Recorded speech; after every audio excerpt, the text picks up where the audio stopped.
కూర్చుందాం. చక్కని ప్రార్థన చేసిన దావీదు గారికి నా ప్రోఫెట్ వందనాలు. మరొకసారి దేవుని బిడ్డలారా, కూడి వచ్చిన మీ అందరికీ, మరి బొమ్మూరు సంఘ బిడ్డలందరికీ, అట్లాగనే ఏడు నుంచి వచ్చిన సంఘ బిడ్డలందరికీ, ఆయా గ్రామాల నుంచి వచ్చిన సంఘ బిడ్డలందరికీ, ఆ పురుషులకు స్త్రీలకు, మరి వేదిక నాలుగు దైవజనులందరికీ, అలాగే ఆర్కెస్ట్రా వారికి, సౌండ్ సిస్టమ్ వారికి, వీడియోగ్రాఫర్ గారికి అందరికీ నా ప్రోఫెట్ వందనాలు. మరి రాత్రి దేవుని బిడ్డలారా, ఆ దేవుని యొక్క వాక్యాన్ని వినడానికి మనందరం సిద్ధంగా ఉన్నాం. మరి మన మధ్యలో దైవజనులు ఉన్నారు. మరి జోసఫ్ అయ్య గారు ఏడిద గ్రామంలో, ఇంకా ఆ చుట్టుపక్కల గ్రామాల్లో అనేక చోట్ల అయ్యగారిని దేవుడు బహుబలంగా వాడుకుంటున్నారు. మరి ఈ రాత్రి వారు మన మధ్యలో చాలా సంతోషం. ఒకసారి గట్టిగా చప్పలు కొట్టి మరొకసారి మరి అయ్యగారిని ఆహ్వానిద్దాం. ఈ రాత్రి అయ్యగారు వాక్యం చెప్తుండగా అందరూ ప్రార్థనాపూర్వకంగా అవి వినవలసిందిగా ఆ ప్రభు పేట మనం చేస్తున్నాను. మరి అయ్యగారు వాక్యం చెప్పే ముందు మరి షారోన్ గారు, మరి అయ్యగారి యొక్క సిస్టర్ గారు వచ్చి ఒక పాట పాడతారు. రండి.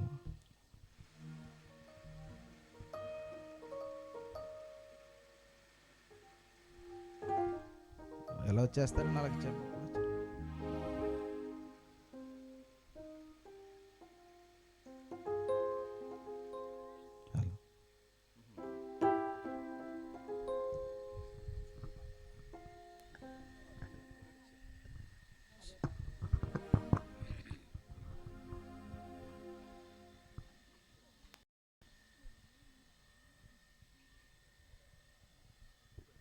హల్లెలూయా, ప్రైజ్ ది లార్డ్. హల్లెలూయా,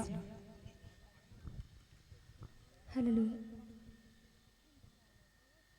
అన్నయ్య గారు రాసిన పాట, మేము కన్న వాటిని మేము విన్న వాటిని చెప్పకుండా ఉండలేమన్న పాట పాడుకుని దేవుని నామాన్ని మహింపరచుకుందాం.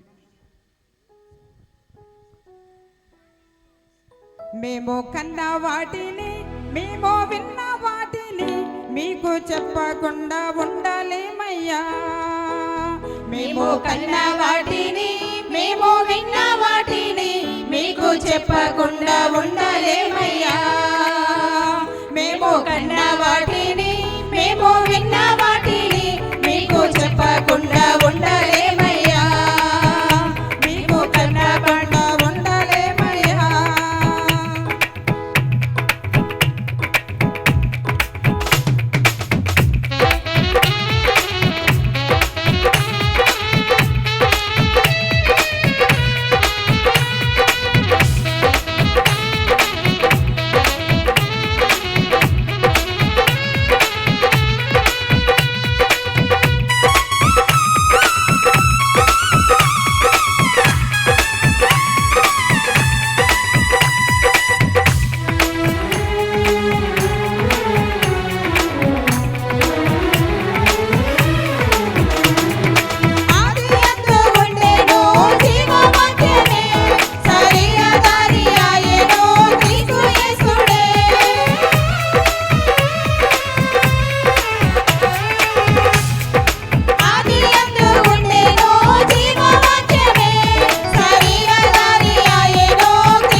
చక్కని పాట పాడి దేవుని నామాన్ని మహిమపరిచిన షారోన్ గారికి అలా యూత్ వారికి నా ప్రభుత్వ వందనాలు.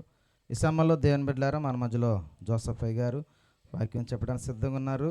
మరి అయ్య గారు వాక్యం చెప్పుచుండగా అందరూ ప్రార్థనాపూర్వకంగా ఉండాల్సిన మనం చేస్తున్నాం. ఈ సమయంలో అందరూ గట్టిగా చప్పట్లు కొట్టి మరి ఈ సమయాన్ని అయ్య గారికి అందించాలి.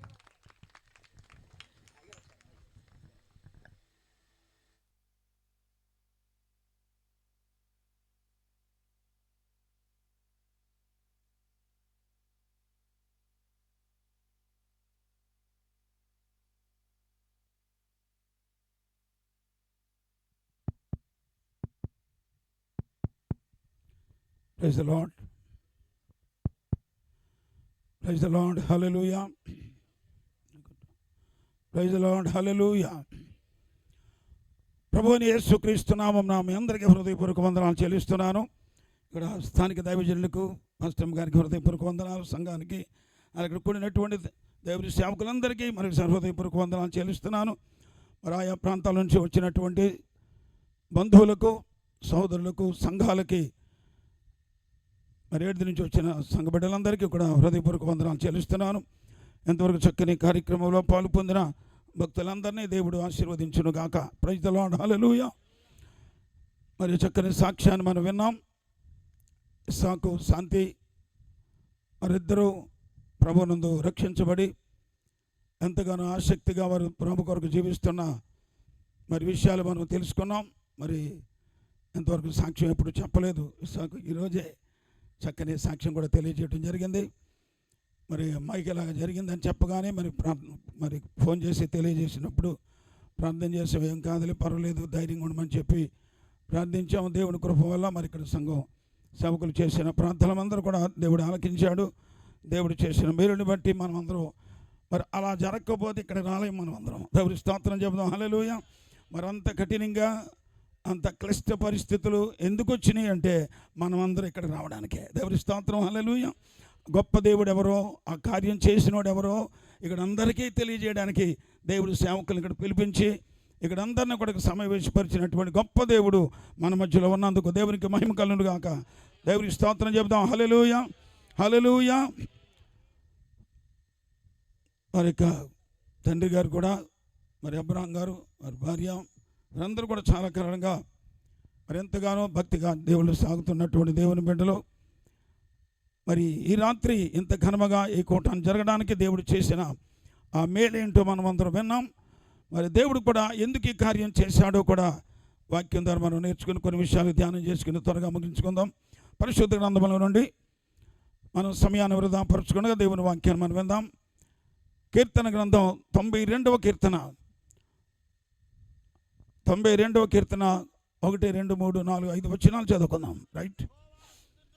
యెహోవాను స్తుతించుట మంచిది, మహోన్నతుడా నీ నామమును కీర్తించుట మంచిది. ఉదయమున నీ కృపను, ప్రతి రాత్రి నీ విశ్వాస్యతను 10 దంతుల స్వరమండలముతోను గంభీర ధ్వని గల సితారాతోను ప్రచురించుట మంచిది. ఎందుకనగా యెహోవా నీ కార్యము చేత నీవు నన్ను సంతోషపరచుచున్నావు. నీ చేతి పనులను బట్టి నేను ఉత్సాహించుచున్నాను. యెహోవా నీ కార్యములు ఎంత దొడ్డవి, నీ ఆలోచనలు అతి గంభీరములు. దేవుడు పరిశుద్ధ వాక్యం ద్వారా మనందరితో మాట్లాడునుగాక. దేవుడికి స్తోత్రం చెప్దాం. హల్లెలూయా. చాలా సంతోషం.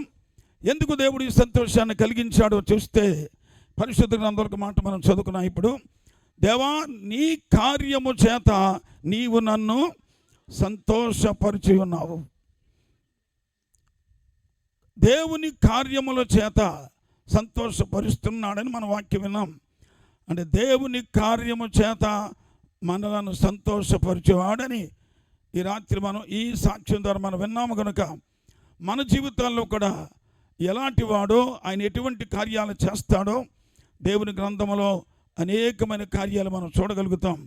కనుక కార్యముల చేత సంతోషపరచు దేవుడు. దేవుని స్తోత్రం చెప్దాం. హల్లెలూయా. ఈ రాత్రి మన అంశం కార్యముల చేత సంతోషపరచు దేవుడు. ఎవరి దేవుడు? లోకములో దేవుళ్ళుగా పిలువబడుతున్న వారికి ఎంతోమంది ఉన్నారు. కానీ వారు కేవలము దేవుళ్ళుగా మాత్రమే పిలువబడుతున్నారు తప్ప మరి దేవుడు ఎవరో తెలియడానికి ఇక్కడ బైబిల్ గ్రంథంలో ఒక చక్కని మనం చదువుకున్నాం. దేవుడు తన కార్యమును చేత సంతోషపరుస్తున్నాడని.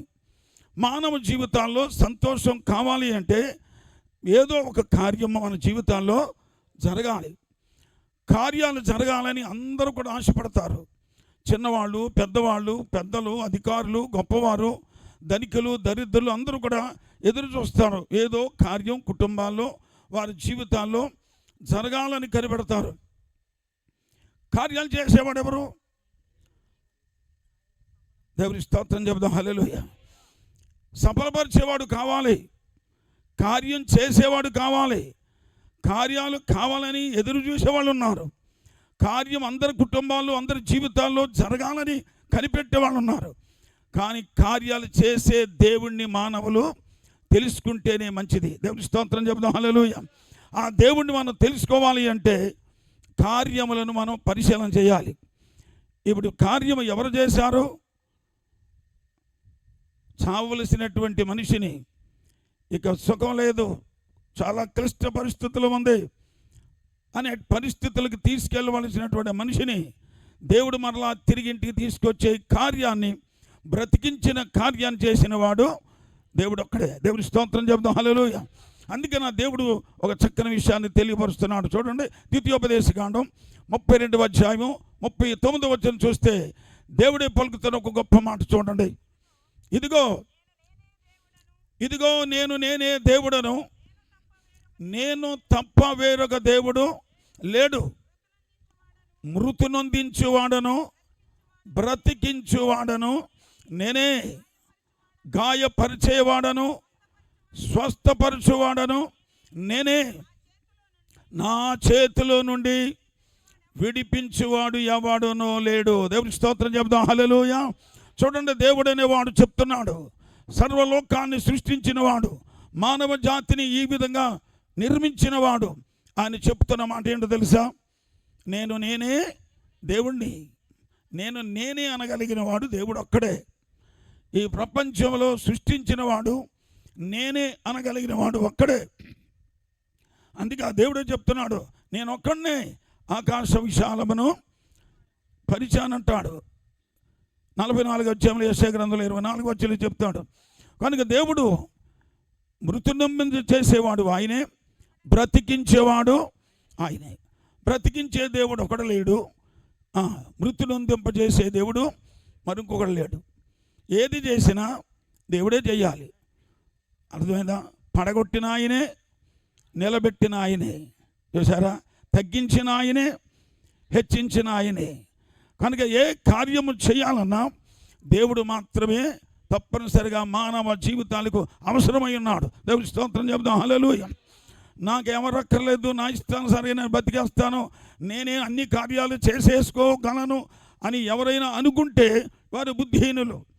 మనకు దేవుణ్ణి ఆధారం చేసుకోకపోతే, దేవుడనే వాడు ఉన్నాడన్న సత్యాన్ని ముందు తెలుసుకోకపోతే నీ జీవితంలో ఏ కార్యములు చూడలేవు, కానీ నెరవేరవు. అందుకని దేవుడు చెప్తున్నాడు, నీ జీవితంలో ఏది కావాలన్నా నేనే దేవుణ్ణి, బ్రతికించిన నేనే అని చెప్తున్నాడు. కానీ రాత్రి సాక్ష్యం చెప్పిన బిడ్డల్ని బ్రతికించినవాడు ఎవరు? దేవుడే. ఎవరా దేవుడు చూడాలి. కార్యములు చేసే దేవుడు. చెప్పండి, ఎవరు? కార్యములు. దేవుడి స్తోత్రం చెప్దాం. హల్లెలూయా. ఆ మాట మర్చిపోవద్దు. కార్యముల చేత దేవుడు తన్ను తాను బయలుపరుచుకున్నాడు. తన కార్యాలు చేసి మానవులకు నేనే నీ దేవుణ్ణి, నేనే నిన్ను సృష్టించాను, నేనే నిన్ను బ్రతికించేవాడిని, నేనే నిన్ను హెచ్చించేవాడిని అని చెప్పగలిగేవాడు ఒకే ఒక్కడు ఉన్నాడు. దేవుడి స్తోత్రం. హల్లెలూయా. చూడండి, బైబిల్ గ్రంథంలో మాట మనం చూస్తాం. ఆశ్చర్య కార్యములు, గొప్ప కార్యములు, వింతైన కార్యములు చేయడానికి దేవుడు చెప్తున్నాడు ఒక్కడే. 136వ కీర్తన చూస్తే 4వ వచనంలో ఆయన ఒక్కడే చూసారా, ఆయన ఒక్కడే మహత్సర్య కార్యములను. ఎందుకంటే లోకంలో ఒకే ఒక్కడున్నాడు దేవుడు. మనుషులు ఎంతోమంది లోకంలో జీవిస్తున్నా, కులాలుగా, మతాలుగా, కుటుంబములుగా లోకములో మానవులు జీవిస్తున్నా, అందరికీ దేవుడు మాత్రము ఒక్కడే. ఏ కులమైనా, ఏ జాతి అయినా, ఏ మతమైనా, ఎవరైనా సరే ఆ ఒక్క దేవుడి దగ్గరికి రావాలి. కనుక కులానికో దేవుడు లేడు, మతానికో దేవుడు లేడు, దేశానికో దేవుడు లేడు, రాష్ట్రానికో దేవుడు లేడు, వీధికో దేవుడు లేడు. దేవుడి స్తోత్రం చెప్తాం. హల్లెలూయా. మనందరికీ దేవుడు మాత్రము ఒక్కడే. అందుకే ఇక్కడ ఎంతోమంది కులస్తులు ఉన్నారు. అన్ని రకాల కులస్తుల నుంచి చేరుకున్నాం. కనుక మన అందరికీ చెప్పండి, దేవుడు ఒక్కడే. మనందరికీ కార్యములు చేయగలిగేవాడు ఒక్కడే. దానికి పక్షపాతం లేదు. మనుషుల్లో పక్షపాతం ఉంటుంది, మనుషుల్లో భేదాలు ఉంటాయి. నువ్వు వేరు, నేను వేరని, నువ్వు ఇంకొకడు, నేను ఇంకొకడు అన్నట్టు, మీ ఊరు వేరు, మా ఊరు వేరు అన్నట్టు, మీ భాష వేరు, నా భాష వేరు అన్నట్టు మనం భేదాలు పెట్టుకుని దూరం చేసుకుంటున్నాం దేవుడిని. కానీ దేవుడు మాత్రం అందరిని దగ్గర చేసుకునే దేవుడు. దేవుడి స్తోత్రం చెబుదాం. హల్లెలూయా. ఆయన అందరికీ కావాలి. ఆయన యేసు క్రీస్తు అందరికీ ప్రభు అని ఉంది. చూసారా, అందరికీ దేవుడు అనేవాడు ఒక్కడే ఉన్నాడు. ఎవరు పడితే వాళ్ళకి దేవుళ్ళకి ఎందుకు పెట్టుకున్న వాళ్ళు చాలామంది దేవుళ్ళు ఉన్నారు, తోచిన దేవుళ్ళు చాలామంది ఉన్నారు. కానీ వారు నిజమైన ఒక దేవుళ్ళు కారు. కార్యాలు చేసే దేవుడు ఎవరో మనం పరిశీలన చేయాలి. 66వ అధ్యాయము 66వ కీర్తన 3వ వచనం కూడా చదివితే, 66వ కీర్తన 3వ వచనం చూడండి. ఇలాగు దేవునికి స్తోత్రము చెల్లించండి. అదిగో దేవునికి స్తోత్రం ఎందుకు చేస్తున్నాం? ఎందుకు ఇంత ఆర్భాటంగా పాటలు పాడి ఈ విధంగా ఉత్సాహంతో అందరూ ఇలా కూడుకోవాల్సిన పని వచ్చింది? ఆయన కార్యములు ఎంతో భీకరమైనవి. దేవుడి స్తోత్రం చెప్దాం. హల్లెలూయా. దేవుడు చేసే కార్యములు ఏ మానవుడు చేయలేడు. దేవుడు చేయగలిగే కార్యములు ఏ డాక్టరు చేయలేడు. దేవుడు చేయగలిగే కార్యములు ఏ మంత్రులు చేయలేరు. దేవుడి స్తోత్రం చెప్దాం. హల్లెలూయా. దేవుడు చేయగలిగాడు అంటే దానిని ఇక ఎవడు చేయలేని అయితేనే దేవుడికి సాధ్యం అవుతుంది. మానవులకు అసాధ్యమని అన్నీ దేవుడికి మాత్రం సాధ్యం. దేవుడి స్తోత్రం చెప్దాం. హల్లెలూయా. డాక్టర్లు అన్నీ పరీక్షలు చేయగలరు, శరీర అవయవాలు కోసేసి మరలా అమర్చేయగలరు, కానీ జీవాన్ని మాత్రం తీసేసి మరలా పెట్టలేరు. అది చేయగలిగేవాడు దేవుడు ఒక్కడే. దేవుడి స్తోత్రం చెప్దాం. హల్లెలూయా. ఆ కార్యం చేయగలిగేవాడు దేవుడు ఒక్కడే. అందుకనే దేవుడి గురించి గ్రంథంలో చక్కగా వ్రాయబడింది. దేవా, నీ కార్యములు ఎంతో భీకరమైనవి, నీ బలాతిశయమును బట్టి నీ శత్రువుని నీకు లొంగి నీ యొద్దకు వస్తారు. సర్వలోకము నీకు నమస్కారం చేస్తారు. ఎందుకో తెలుసా? ఆయన కార్యములు భీకరమైనవి. దేవుడి స్తోత్రం చెప్దాం. హల్లెలూయా. దేవుడు చేసే కార్యములు మహశ్చర్యకరమైనవి. దేవుడు చేసే కార్యములు భీకరమైనవి. ఏ మానవుడు ప్రపంచంలో ఏ నాయకుడు చేయలేనటువంటి గొప్ప కార్యములు దేవుడు మాత్రమే చేయగలడు. అందుకనే ఆ దేవుడిని ఇలా స్తుతించాలన్నాడు. దేవుడి స్తోత్రం చెప్దాం. హల్లెలూయా. అందుకని ప్రతి వారు శత్రువులైనా సరే, దేవుడికి విరోధులైనా సరే, దేవుడు లేడన్న వారికైనా సరే, దేవుడు ఉన్నాడని తెలుసుకోకపోయినా సరే, అలాంటి వాళ్ళందరూ ఏమవుతారు? దేవుడికి లొంగి. దేవుడి స్తోత్రం చెప్దాం. హల్లెలూయా. దేవుడు చేసే కార్యాలు చూసినప్పుడు, దేవుడు చేసే వింతైన భీకరమైన కార్యాలు చేసినప్పుడు శత్రువులు సైతము లొంగి నమస్కారం చేస్తారు. దేవుడి స్తోత్రం చెప్దాం. హల్లెలూయా. శత్రువులు సైతం దేవుడు లొంగ తీసుకోగలడు. దేవుడు ఉంటే విరోధంగా ఉండేవాళ్ళు కూడా దేవుడికి ఇష్టంగా చేసుకోగలడు. ఎందుకు? ఆయన కార్యములు చెప్పుడు ఎలాంటివి? ఓ భీకరమైనవి. అవి ఎక్కడ చూడలేము. దేవుడి దగ్గర మాత్రమే, దేవుడి వల్ల మాత్రమే, దేవుడి చేత మాత్రమే అవన్నీ మనం చూడగలుగుతాము. దేవుడి స్తోత్రం. హల్లెలూయా. అందుకని చెప్తాడు చక్కని మాట. భీకరమైన కార్యాలు చేసే దేవుడు, శత్రువులను కూడా లొంగ తీసుకోగలిగే కార్యాలు. చూసారా? దేవుడు అంటే ఇష్టం లేని వారిని కూడా ఆయన ఇష్టపరచుకోవడానికి ఆయన చేయగలిగే కార్యములు భీకరమైనవి. అలాంటి కార్యాల వల్లే దేవుని ఎంత స్తుతిస్తున్నాం. దేవుని స్తోత్రం చెప్దాం. హల్లెలూయా. ఇస్సాం గారు కూడా అందుకని ఎంత చక్కగా అందరినీ పిలిపించుకుని దేవుని సేవకుల్ని మరి ఏర్పాటు చేసుకుని ఎంత ఘనంగా ఈ కూటమి జరిగించడం గల కారణం ఏంటి? దేవుడు వారి కుటుంబంలో చేసిన గొప్ప కార్యం, భీకరమైన కార్యం, గంభీరమైన కార్యం. దేవాని కార్యములు ఆశ్చర్యకరమైనవి, అవి చాలా గొప్పవి.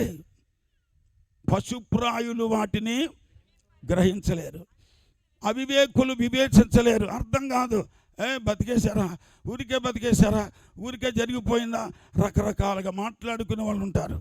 కానీ దేవుడి వాక్యాలు చూస్తున్నాము, పశుప్రాయులు దేవుడి కార్యములను అర్థం చేసుకోరు. వారికి అర్థం కావు. కళ్ళారా చూసినా, ఎదురుగా చూసినా సరే వాళ్ళకి అర్థం కావు. వాళ్ళు ఏవో ప్రశ్నలు వేసుకుని తప్పిపోతూ ఉంటారు, ఇతరులను తప్పిస్తూ ఉంటారు. కానీ దేవుడి ఏర్పాట్లో ఉన్నవారు ఖచ్చితంగా దేవుడికి లొంగి నమస్కారం చేస్తారు. దేవుడి స్తోత్రం చెప్దాం.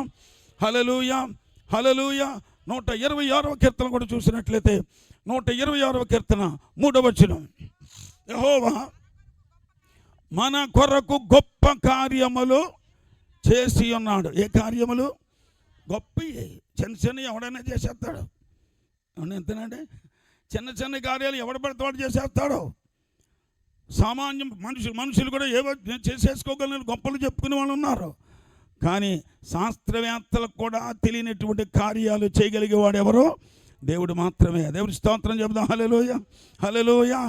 కనుక దేవుడు వాక్యం జాగ్రత్తగా మరి పరిశీలన చేస్తే ఇంత గొప్ప కార్యములను చేసి మానవులకు తన్ను తాను ప్రత్యక్షపరుచుకునే ఒకే ఒక్క దేవుడు ఉన్నాడని, ఆ దేవుడి కార్యాలు చేసి మానవులకు ప్రత్యక్షమవుతున్నాడని ఈ వాక్యం ద్వారా మనం స్పష్టంగా నేర్చుకోగలుగుతున్నాం. కనుక వారి కుటుంబంలోనే కాదు, ఇక్కడ మనం కూడుకున్న మనందరి జీవితాల్లో కూడా గొప్ప కార్యములు, మహశ్చర్య కార్యములు, భీకరమైన కార్యములు, ఎవరు చేయలేని కార్యములు మన కుటుంబాల, మన జీవితాల్లో, మన సంఘాల్లో కూడా దేవుడు చేస్తూ ఉన్నాడు. దేవుడి స్తోత్రం చెబుదాం. హల్లెలూయా. అందుకే మనం అందరం ఎలాగున ఆయన స్తుతి చేస్తున్నాం. అందుకని ఆయన స్తుతించుట మంచిది అని దేవుని వాక్యాలు మనం చదువుకున్నాం. కనుక దేవుని ఇంతగా ఎందుకు స్తుతిస్తున్నాం, ఎందుకు స్తుతించాలి, ఈ కృతజ్ఞత ఎందుకు ఉండాలి అంటే ఆయన కార్యములు గొప్పవి. దేవుని స్తోత్రం చెబుదాం. హల్లెలూయా. కనుక ఆయన గొప్ప కార్యములు మన కొరకు చేసి ఉన్నాడు. గనుక చూడండి అక్కడేముంది, మనము సంతోషభరితులమైతిమి. స్తోత్రం చెప్దాం. హల్లెలూయా. ఆయన చేసిన కార్యాలు హృదయం తాకగానే, ఆయన చేసిన కార్యములు మనసులను తాకగానే ఏముంటుంది? సంతోషం. వాళ్ళకున్న సంతోషం మిగిలినకు ఉండదు. ఆమె నన్ను రక్షించాడు, నా బతుకంతా దేవుడి కొరకే నేను జీవించాలని సంతోషంతో గొడవలని ఆశపడతారు కుటుంబం. ఎవరి జీవితాల్లో ఏ కార్యాలు దేవుడు చేస్తాడో వారి జీవితాల్లో గొప్ప సంతోషం ఉంటుంది. సంతోషం లేక ఎంతోమంది ఉన్నారు. ఎందుచేత? దేవుడి కార్యములు వారి జీవితాల్లో చూడలేక. దేవుడి కార్యాలు చూడాలంటే దేవుడు ఎవరో నువ్వు బాగా తెలుసుకోవాలి. కనుక కార్యాలు ఎందుకు చేస్తున్నాడు, ఆ కార్యముల వల్ల దేవుడు ఎవరో నువ్వు బయట తెలుసుకోవాలి. కనుక ఏదో నేనే దేవుడిని అన్న వాళ్ళు అందరినీ నువ్వు నమ్మకూడదు. దేవుడిని అని అన్నవాడు చాలామంది ఉంటారు. అలాగే చాలామంది ఇప్పటి వరకు దాసులు అయిపోయారు. చూడండి, బైబిల్ గ్రంథంలో గలతీ పత్రికలో 4వ అధ్యాయం 8వ వచనం చూస్తాం. పూర్వకాలం అంతా చూడండి, నిజమైన దేవుడిని ఎరక్క, నిజమైన దేవుడు ఎవరో తెలియనప్పుడు ఎలాగున్నారు ప్రజలు. ఆ కాలం మంది అయితే చూసారా, ఆ కాలం మంది అయితే ఈ దేవుడి కార్యాలు తెలియనప్పుడు, ఆ కాలం మంది అయితే మీరు దేవునిని ఎరుగని వారు, నిజమునకు దేవుళ్ళు కాని వారికి దాసులైపోయారు. చూసారా, దేవుణ్ణి ఎరగనోళ్ళు. రెండవది, నిజమునకు దేవుళ్ళు కాని వాళ్ళకి దాసులు. దేవుళ్ళుగా చాలామంది ఉన్నారు మనకి, కానీ వారి నిజానికి దేవుళ్ళు కారు, వారు అబద్ధ దేవుళ్ళు కారు. దేవుళ్ళుగా పేరు పొందుతారు. దేవుళ్ళ మనుషుల్లో పేరు తెచ్చుకునే వాళ్ళుగా ప్రజల చేత కొనియాడబడతారు. కానీ మానవ జీవితాల్లో, హృదయాలలో దేవుడు ఎవరో తెలియపరచడానికి కార్యముల ద్వారా తెలుసుకుంటారు. దేవుడి స్తోత్రం చెబుతాం. హల్లెలూయా. కనుక దేవుడు కార్యాలు అవి మనుషుల కార్యములు వంటివి కావు. కనుక ఆయన మహత్ కార్యములు, ఆయన గొప్ప కార్యములు, ఆయన భీకర కార్యములు, అలాంటి కార్యములు మానవ జీవితాల్లో చేసి తన్ను తాను ప్రత్యక్షపరుచుకునేవాడు ఒకే ఒక్క దేవుడు ఉన్నాడు. దేవుడి స్తోత్రం చెబుదాం. హల్లెలూయ. ఆ దేవుడిని తెలియనప్పుడు ఎవరు పడితే వాళ్ళకి దాసులైపోయాం. ఈయన దేవుడు అంటే అక్కడికి పోయాం, ఆయన దేవుడు అంటే అక్కడికి పోయాం, ఎక్కడ దేవుడు అంటే అక్కడికి పోయాం. కొండల్లో యాత్రలు చేసి గుళ్ళు చుట్టూ తిరిగి తపజపాలు చేసి అన్నీ చేసుకుంటూ వెళ్ళిపోయి, ఎందుకు? అది దేవుడు ఎవరో తెలియక, ఆ కార్యాలు చేసే దేవుడు ఎవరో అర్థం కాక, అందుకని విచ్చలవిడితనంగా తిరిగే జీవితం. అందుకని పూర్వకాలంలో యేసు ప్రభు ఈ భూలోకానికి వచ్చాడు. ఆ వచ్చినట్టు ఇప్పుడు 2000 సంవత్సరాల క్రితం భూలోకానికి వచ్చినటువంటి వాడు ఆయన ఎవరు? ఆయన ఎక్కడి నుంచి వచ్చాడు? ఎందుకు వచ్చాడు? అసలు అక్కడ ముందు ఎక్కడ ఉండేవాడు? భూమి మీదకి ఎందుకు వచ్చాడు? అవన్నీ కూడా భూమి మీద తెలియబోయించడానికి వచ్చి ఆయన ఏం చేశాడో తెలుసా? కార్యాలు చేశాడు. అందరి చేతులెత్తి స్తోత్రం చెబుతాను. దేవుడు ఎవరో తెలియాలి అంటే కార్యాలు చేయాలి. ఆ కార్యాలు చేశాడు. ఆ చేసిన ఆయన చెప్తున్నాడు ఒక చక్కని మాట. బైబిల్ గ్రంథంలో చూద్దాం. లూకాసు వార్త 8వ అధ్యాయము. లూకాసు వార్త 8వ అధ్యాయము 39వ వచనం చదువుదాం. లూకాసు వార్త 8:39. అయితే ఆయన, నీవు నీ ఇంటికి తిరిగి వెళ్ళి దేవుడు నీ కొరకు చేసిన గొప్ప, నీకెట్టి గొప్ప కార్యములు చేసెను ఏం చేయాలి? తెలియజేయమని వానితో చెప్పాను. ఎవరెత్తడో ఇంకొంచెం మార్కు సువార్తలో కూడా చదువుదాం, క్లియర్గా ఉంటుంది. మార్కు సువార్త 5వ అధ్యాయము 18 చదువుతాం. 18, 19, 20.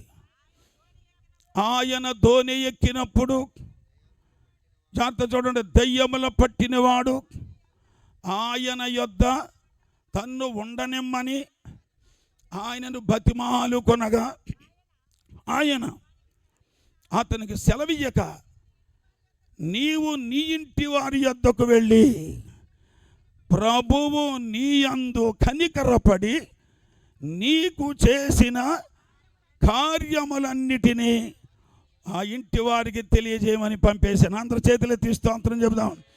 వాడు వెళ్ళి, అక్కడేముంది? వాడు వెళ్ళి యేసు తనకెట్టి కార్యములు చేసెను. ఆయన ఏమన్నాడు? దేవుడు నీకేం కార్యాలు చేశాడో చెప్పుకోవయ్యా, ఇంటికి వెళ్ళి అన్నాడు. ఆ దెయ్యాలు వదిలిపోయిన తర్వాత, దెయ్యం పట్టిన వ్యక్తిని వదిలిపోయిన తర్వాత, దెయ్యాలు పోయిన తర్వాత, అంతకుముందు దయ్యాలు పట్టిన వాడు గెరాసెలిన దేశస్థుడు. అతను సంకెళ్ళు వేసినా తెంపుకుని పోయేవాడు, బట్టలు వేసినా చింపుకుని పోయేవాడు, గోరీల మధ్యలో పండుకునేవాడు, ఇళ్లలో సంకెళ్ళేసి బంధిస్తే ఇంటిల్లో ఉండేవాడు కాడు. అంత భయంకరమైన పరిస్థితిలో విచ్చలవిడితనంగా లోకంలో బ్రతికినటువంటి ఒక వ్యక్తి యేసుకు ఎదురుపడ్డాడు. అతడెవరో? దయ్యాలు పట్టినవాడు. ఎదురొచ్చినవాడు ఎవరు? పైనుండి వచ్చినవాడు. అందరి చేతులెత్తి స్తోత్రం చెబుదాం. హల్లెలూయ. ఆ పట్టబడిన వ్యక్తిని, బంధించబడిన వ్యక్తిని, దాసత్వం చేస్తున్న వ్యక్తిని, దయ్యాలకు లోబడిన వ్యక్తిని, పాపములకు లొంగిన వ్యక్తిని విడిపించుటకు దిగి వచ్చిన దేవుడు. దేవుని స్తోత్రం చెబుదాం. హల్లెలూయ. ఆ దేవుడే ప్రభువైన యేసుక్రీస్తు. ఆయన భూలోకానికి వచ్చి కార్యాలు చేయటం మొదలుపెట్టాడు. ఆ కార్యాలు చేసినవాడు ఎవరు? అప్పుడు కార్యాలు చేసినవాడు గొప్పవాడని, గొప్ప కార్యాలు చేశాడని, భీకర కార్యాలు చేసేవాడని తెలుసుకున్నామే. ఆ కార్యాలు చేసిన వాడు భూమి మీదకి మానవుడుగా మన మధ్యకు, మనుషుల మధ్యకు దిగి వచ్చినటువంటి దేవుడు ప్రభువైన యేసుక్రీస్తు. దేవుడి స్తోత్రం చెబుదాం. హల్లెలూయ. హల్లెలూయ. మానవుల్ని విడిపించడానికి వచ్చాడు, మానవుల్ని రక్షించడానికి వచ్చాడు, మానవులని స్వతంత్రంగా చేయడానికి వచ్చాడు, బంధించబడ్డ వాడిని విడిపించడానికి వచ్చాడు. అందుకనే వచ్చి లోకానికి వచ్చి ఆ వ్యక్తిని ఎదురుపడ్డగానే గడగడ వణికిపోయాయి దయ్యాలు. అతను పట్టుకున్న దయ్యాలు అప్పటి వరకు గొలుసులు తెంపుకుని పోయినవాడు, బట్టలు చెప్పుకుని పోయినవాడు, ఇంట్లో వండుకొడగా గోరీల మధ్యకు పోయి రాళ్ళ చేత కొట్టుకునేవాడు, కొండల్లో తిరిగేవాడు. యేసుని చూడగానే గడగడ వణికిపోయాడు. యేసు కంటే అందమైన వాళ్ళు మందిరం ఎదురొచ్చాడు. వాడికి వాళ్ళు మంది ఇంటి చుట్టూ ఉన్నారు. ఎవడికే భయపడలేదు వాడు. కానీ యేసును చూడగానే వెంటనే అతడు మోకాళ్ళుని సాగిలి పడిపోయి, యేసు, సర్వోన్నతుడైన దేవుని కుమారుడా, మాతో నీకు ఏం పనయ్యా? మమ్మల్ని బాధ పెడతాకు వచ్చేసావా? మమ్మల్ని నాశనం చేయడానికి వచ్చావా అని అంటుంటే వెంటనే యేసు ప్రభు నిలిచి అంటున్నాడు, నువ్వెవరు, నీ పేరేం పేరు అని అడిగాడు. మేము సేన, మేము అనేకులం, చాలామంది ఉన్నాం, ఇతను పట్టుకుని ఉన్నాం. ఇప్పుడు నువ్వు వచ్చావా, మమ్మల్ని బాధ పెడతావు వచ్చావా? సరే, మమ్మల్ని ఏం చేయకు, ఆ పందులోకి తోలేయి, మేము అందులో నివసిస్తాం, ఇంక ఇతనిలో ఉండములే. నువ్వు ఇతని కోసం వచ్చావు, మేము ఇతన్ని వదిలిపెట్టి వెళ్ళిపోతామనగానే యేసు సెలవిచ్చాడు. అందరూ చేతులు ఎత్తి స్తోత్రం చెబుదాం. దేవుడు సెలవిస్తేనే కానీ చెప్పండి, దయ్యాలు కూడా పని చేయలేవు. వెళ్ళాలన్నా రావాలన్నా ఎవరు సెలవు ఇవ్వాలి? దేవుడు సెలవు ఇవ్వాలి. ఆ సెలవిచ్చే దేవుడు ఎవరు? ప్రభు అయినా యేసే. యేసు ప్రభు సెలవిచ్చాడు దెయ్యాలకి, పొండన్నాడు, అంతే. విడిచిపెట్టి వెళ్ళిపోమన్నారు. వెంటనే 2000 పందుల్లోకి వెళ్ళిపోగానే 2000 పందులు వెళ్ళిపోయి సముద్రపడి చచ్చిపోగానే అతడు ఏమయ్యాడు? విడుదల, స్వస్థత పొందాడు, బట్టలు వేసుకోవటం మొదలుపెట్టాడు. వస్త్రాలు కావాలి, నాకు సిగ్గుతో ఉన్నానని తెలిసిపోయింది. అప్పటి వరకు దయ్యాలు ఉన్నప్పుడు సిగ్గు లేదు, విచ్చలవిడితరంగా తిరిగాడు. ఏం చేసినా సరే మంచి అనుకున్నాడు, ఎక్కడ తిరిగినా సరే అంతా మంచి అనుకున్నాడు. ఎక్కడ కొండల్లో ఉన్న, గోరీల మధ్య ఉన్న, సమాధుల్లో పండుకున్న ఇల్లే అనుకున్నాడు. కానీ యేసు వచ్చిన తర్వాత ఇల్లేదో ఏమండి కొండలేవో ఏంటో తెలిసింది. దిగంబరుడిగా ఉన్నాడని తెలిసిపోయి సిగ్గుపడి వస్త్రాలు వేసుకున్న తర్వాత ఇక యేసు ప్రభును పట్టుకుని అంటాడు, అయ్యా నీతో నేను ఉండిపోతాను, నీవే నాకు కావాలి, నన్ను ఇంతగా విడిపించిన నీవు నాకు కావాలి, నా జీవితంలో ఇంత అద్భుతం చేసి ఇలాంటి కార్యము చేసిన నేను నీతోనే ఉండిపోతాను, నీవే నాకు కావాలి, నువ్వెక్కడికి వెళ్తే అక్కడికి వెళ్ళిపో, వస్తాను, నీతో నన్ను ఉండని. దేవుని స్తోత్రం చెబుదాం. హల్లెలూయా. దెయ్యాల నుంచి విడుదల పొందినటువంటి వ్యక్తి యేసు ప్రభుని ఏం కోరుకుంటున్నాడు? నేను నీతోనే ఉంటాను. చాలామంది విడుదల పొందిన వాళ్ళు ఉంటారు. రోగాల నుంచి, దెయ్యాల నుంచి, బాధల నుండి, కఠినమైనటువంటి పరిస్థితుల నుంచి తప్పించుకున్న వాళ్ళు గుళ్ళో ఉండమంటూ ఉండరు. దేవుడి భక్తులతో నడవమంటే నడవలేరు. ఊరులతో నడుస్తాం, కులములతో నడుస్తాం, మతములతో నడుస్తాం, రాజకీయంలో తిరుగుతాం, దేవుడితో ఉండలేము. బాగు చేసిందేమో దేవుడా, బాగుపడ్డదేమో దేవుడి వల్ల, నువ్వు తిరిగేదేమో లోకంలోన. ఇదేనానికి న్యాయం? ఆ వ్యక్తి చూడు, ఆ దయ్యాలు పట్టినవాడు, విడుదల పొందినవాడు యేసుతోనే ఉంటానని తీర్మానం చేసుకున్నాడు. అందరూ చేతులు ఎత్తి స్తోత్రం చెబుదాం. హల్లెలూయా. ఎన్నో అద్భుతాలు చేయబడినటువంటి మీ జీవితాల్లో యేసును హత్తుకుంటున్నారా? యేసును వదిలేసుకుంటున్నారా? కానీ అతడు మాత్రం చెప్తున్నాడు, అయ్యా నేను నీతోనే ఉంటాను, నన్ను ఉండనయ్యి నీ దగ్గర అంటే యేసు ప్రభు అన్నాడు. ఎందుకు ఉండద్దు అన్నాడు? సెలవు ఇవ్వలేదు, నాతో ఉండిపో అని అనలేదు. ఎందుకు తెలుసా? ఆయన నిత్యము భూమి మీద ఉండడం. ఆయన పని మీద వచ్చాడు. యేసు ప్రభు భూమి మీదకి వచ్చిందో పని ఉంది. పాపులను రక్షించడానికి ఒక కార్యము జరిగించాలి భూలోకంలో. అది జరిగించి ఆయన మరలా ఎక్కడి నుంచి వచ్చాడో అక్కడికే వెళ్ళాలి. ఆ పని జరిగే వరకు ఉండాలంటే ఈయన కూడా ఉంటానంటే ఎలా ఉంచుకుంటాడు? కుదరదు. ఇప్పుడు మనుషులు వెంటనే తీసుకెళ్ళిపోవడం. దేవుడు నమ్ముకుని కూడా ఉంటానన్న వాళ్ళందరినీ యేసుప్రభు కూడా వెంట పెట్టుకెళ్ళిపోవడం. భూమి మీద మాత్రమే ఉండాలి. అందుకని ప్రభు చెప్తాడు, ఎదుగో నీవు ఇంటికి వెళ్ళిపో, నాతో కాదు ఉండేది, నాతో ఉన్నాను అని రుజువు చేయాలి అంటే నీవు నీ ఇంటికి పోయి ప్రభువు నీ యందు కనికరపడి నీకు చేసిన కార్యములను గురించి నీ ఇంటి వారందరికీ సాక్షి. అందరి చేతులెత్తి స్తోత్రం చెబుదాం. హల్లెలూయా. ఎంతమంది సాక్షులుగా ఉండగలుగుతున్నారు? ఎంతమంది దేవుని కొరకు నిలబడగలుగుతున్నారు? చాలామంది దేవుడు మేలు పొందేసుకుని, దేవుడి అనుభవాన్ని తెలుసుకుని, ఎన్నో కార్యాలు కుటుంబంలో జరిగించుకుని, దేవుడు ఎవరో నాకు తెలియదు అన్నట్టుగా జీవించే వాళ్ళు చాలామంది ఉన్నారు లోకంలో. కానీ లోకాన్ని చూసి భయపడద్దు. ప్రభువు అన్నాడు, మనుషులు ఎదుట నన్ను ఎవడు ఒప్పుకొనునో వానిని నేను దూతల ఎదుట ఒప్పుకుంటాను. ఎవరైతే మనుషులు ఎదుట నన్ను ఒప్పుకోరో నేను దూతల ఎదుట వారి నేను ఒప్పుకోను. ఇక్కడ ఆయన ఒప్పుకోవడానికి సిగ్గుపడుతున్నారు. ఇక్కడ క్రీస్తు బిడ్డని, దేవుడి బిడ్డనని చెప్పుకోవడానికి సిగ్గుపడుతున్నారు. అక్కడ దేవుడు కూడా సిగ్గుపడుతున్నావు, నువ్వు నాకు సంబంధించి కాదంటాడు. ఏమంటావు అప్పుడు? ఇక్కడ మనుషులకు భయపడుతున్నావు, కులాలకు భయపడుతున్నావు, జనాలకు భయపడుతున్నావు. అందుకనే లోకానుసారంగా జీవించడానికి ప్రయత్నం చేస్తున్నారు. దేవుడి కొరకు పూర్తిగా జీవించలేకపోతున్నారు.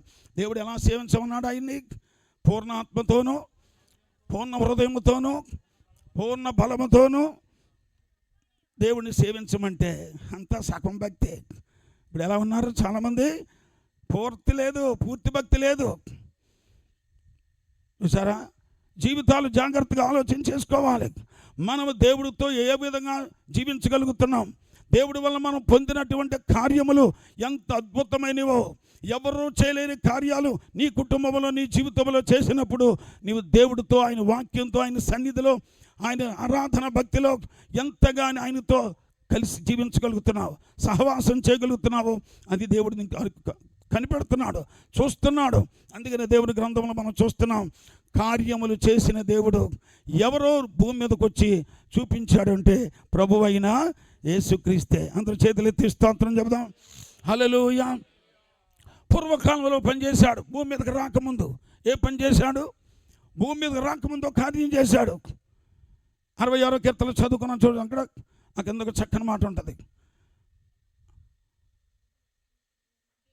6వ వచనం, అది ఆయన సముద్రమును ఎండిన భూమిగా చేసెను, జనులు కాలినడక చేత ఆ సముద్రమును దాటిది. దేవుడి స్తోత్రం చెబుదాం. హల్లెలూయా. పూర్వకాలం ముందు దేవుడు చేసిన కార్యం ఎంత అద్భుతమైందో చూసారా? దేవుడు ఏం చేశాడు? అప్పుడు భూమి మీదకి రాకముందు, భూలోకంలో శరీరధారిగా కన్యక గర్భం గుండా పుట్టకముందు దేవుడికి పుట్టుక లేదు, చావు లేదు. పుట్టుక లేని, చావు లేని దేవుడు మానవుల కోసం పుట్టవలసి వచ్చిందంతే, మానవుల కొరకు చావవలసి వచ్చిందంతే. అంతేగాని దేవుడికి పుట్టుక కాదు, అది దేవుడికి చావు కాదది. ఆయన ఎప్పుడు ఉన్నవాడే. దేవుడి స్తోత్రం చెబుదాం. హల్లెలూయా. దేవుడు ఉన్నవాడు. ఆయన ఉన్నవాడు ఎప్పుడు కూడా మానవుల చేత తయారు చేయబడేవాడు కాదు. ఆయన నిత్యము ఉన్నాడు. ఆయన తర్వాత లోకమంతటిని ఆయన ఈ విధంగా ఉంచాడు, కలిగించాడు. కాబట్టి ఆ ఉన్నవాడు కంటికి కనబడలేదప్పుడు. ఆయుధలోంచి ఉన్నవాడు, వాక్యముగా ఉన్నవాడు, ఆత్మగా ఉన్నవాడు, అదృశ్యుడిగా ఉన్నవాడు. ఆయన మానవులకు ఎన్నో మేలు చేస్తూనే వచ్చాడు. పూర్వకాలంలో ఇశ్రాయేలుడైన పేరుగా ఆ ప్రజలను ప్రత్యేకపరుచుకున్న ఆయన వారి దేవుడు ఎలా తీసుకెళ్ళాడో చూస్తే, ఆయన నమ్ముకున్న బిడ్డల్ని ఎలా నడిపించాడంటే సముద్రమును ఏం చేశాడు? ఆయన పాయలు చేసి. దేవుడి స్తోత్రం చెబుదాం. హల్లెలూయా. చెప్పండి, ఈ కార్యం ఎవరైనా చేయగలరా భూమి మీద? దేవుళ్ళు అన్న వాళ్ళు సైతం ఎవరైనా ఈ కార్యాలు చేసి నేను దేవుడిని చెప్పుకోగలిగిన వాళ్ళు ఉన్నారా? ఎవరు లేరు. దేవుడి స్తోత్రం చెబుదాం. హల్లెలూయా. ఒకే ఒక్క దేవుడు ఉన్నాడు. ఆయన సముద్రమును ఏం చేశాడు? పాయలుగా చేసి, సముద్రమును గోడలుగా నిలబెట్టి, ఆరిన నేల మీద, ఎండిన భూమి మీద దేవుడు తన ప్రజలను అవతలకు నడిపించాడు. దేవుడి స్తోత్రం కలుగాక. అది గొప్పగా, ఎంత గొప్ప తెలుసా? కానీ మన కథలు చెప్తున్నారు కొంతమంది. నది మీద బ్రిడ్జి కట్టుకుని వెళ్ళారట. ఏం కట్టుకుని?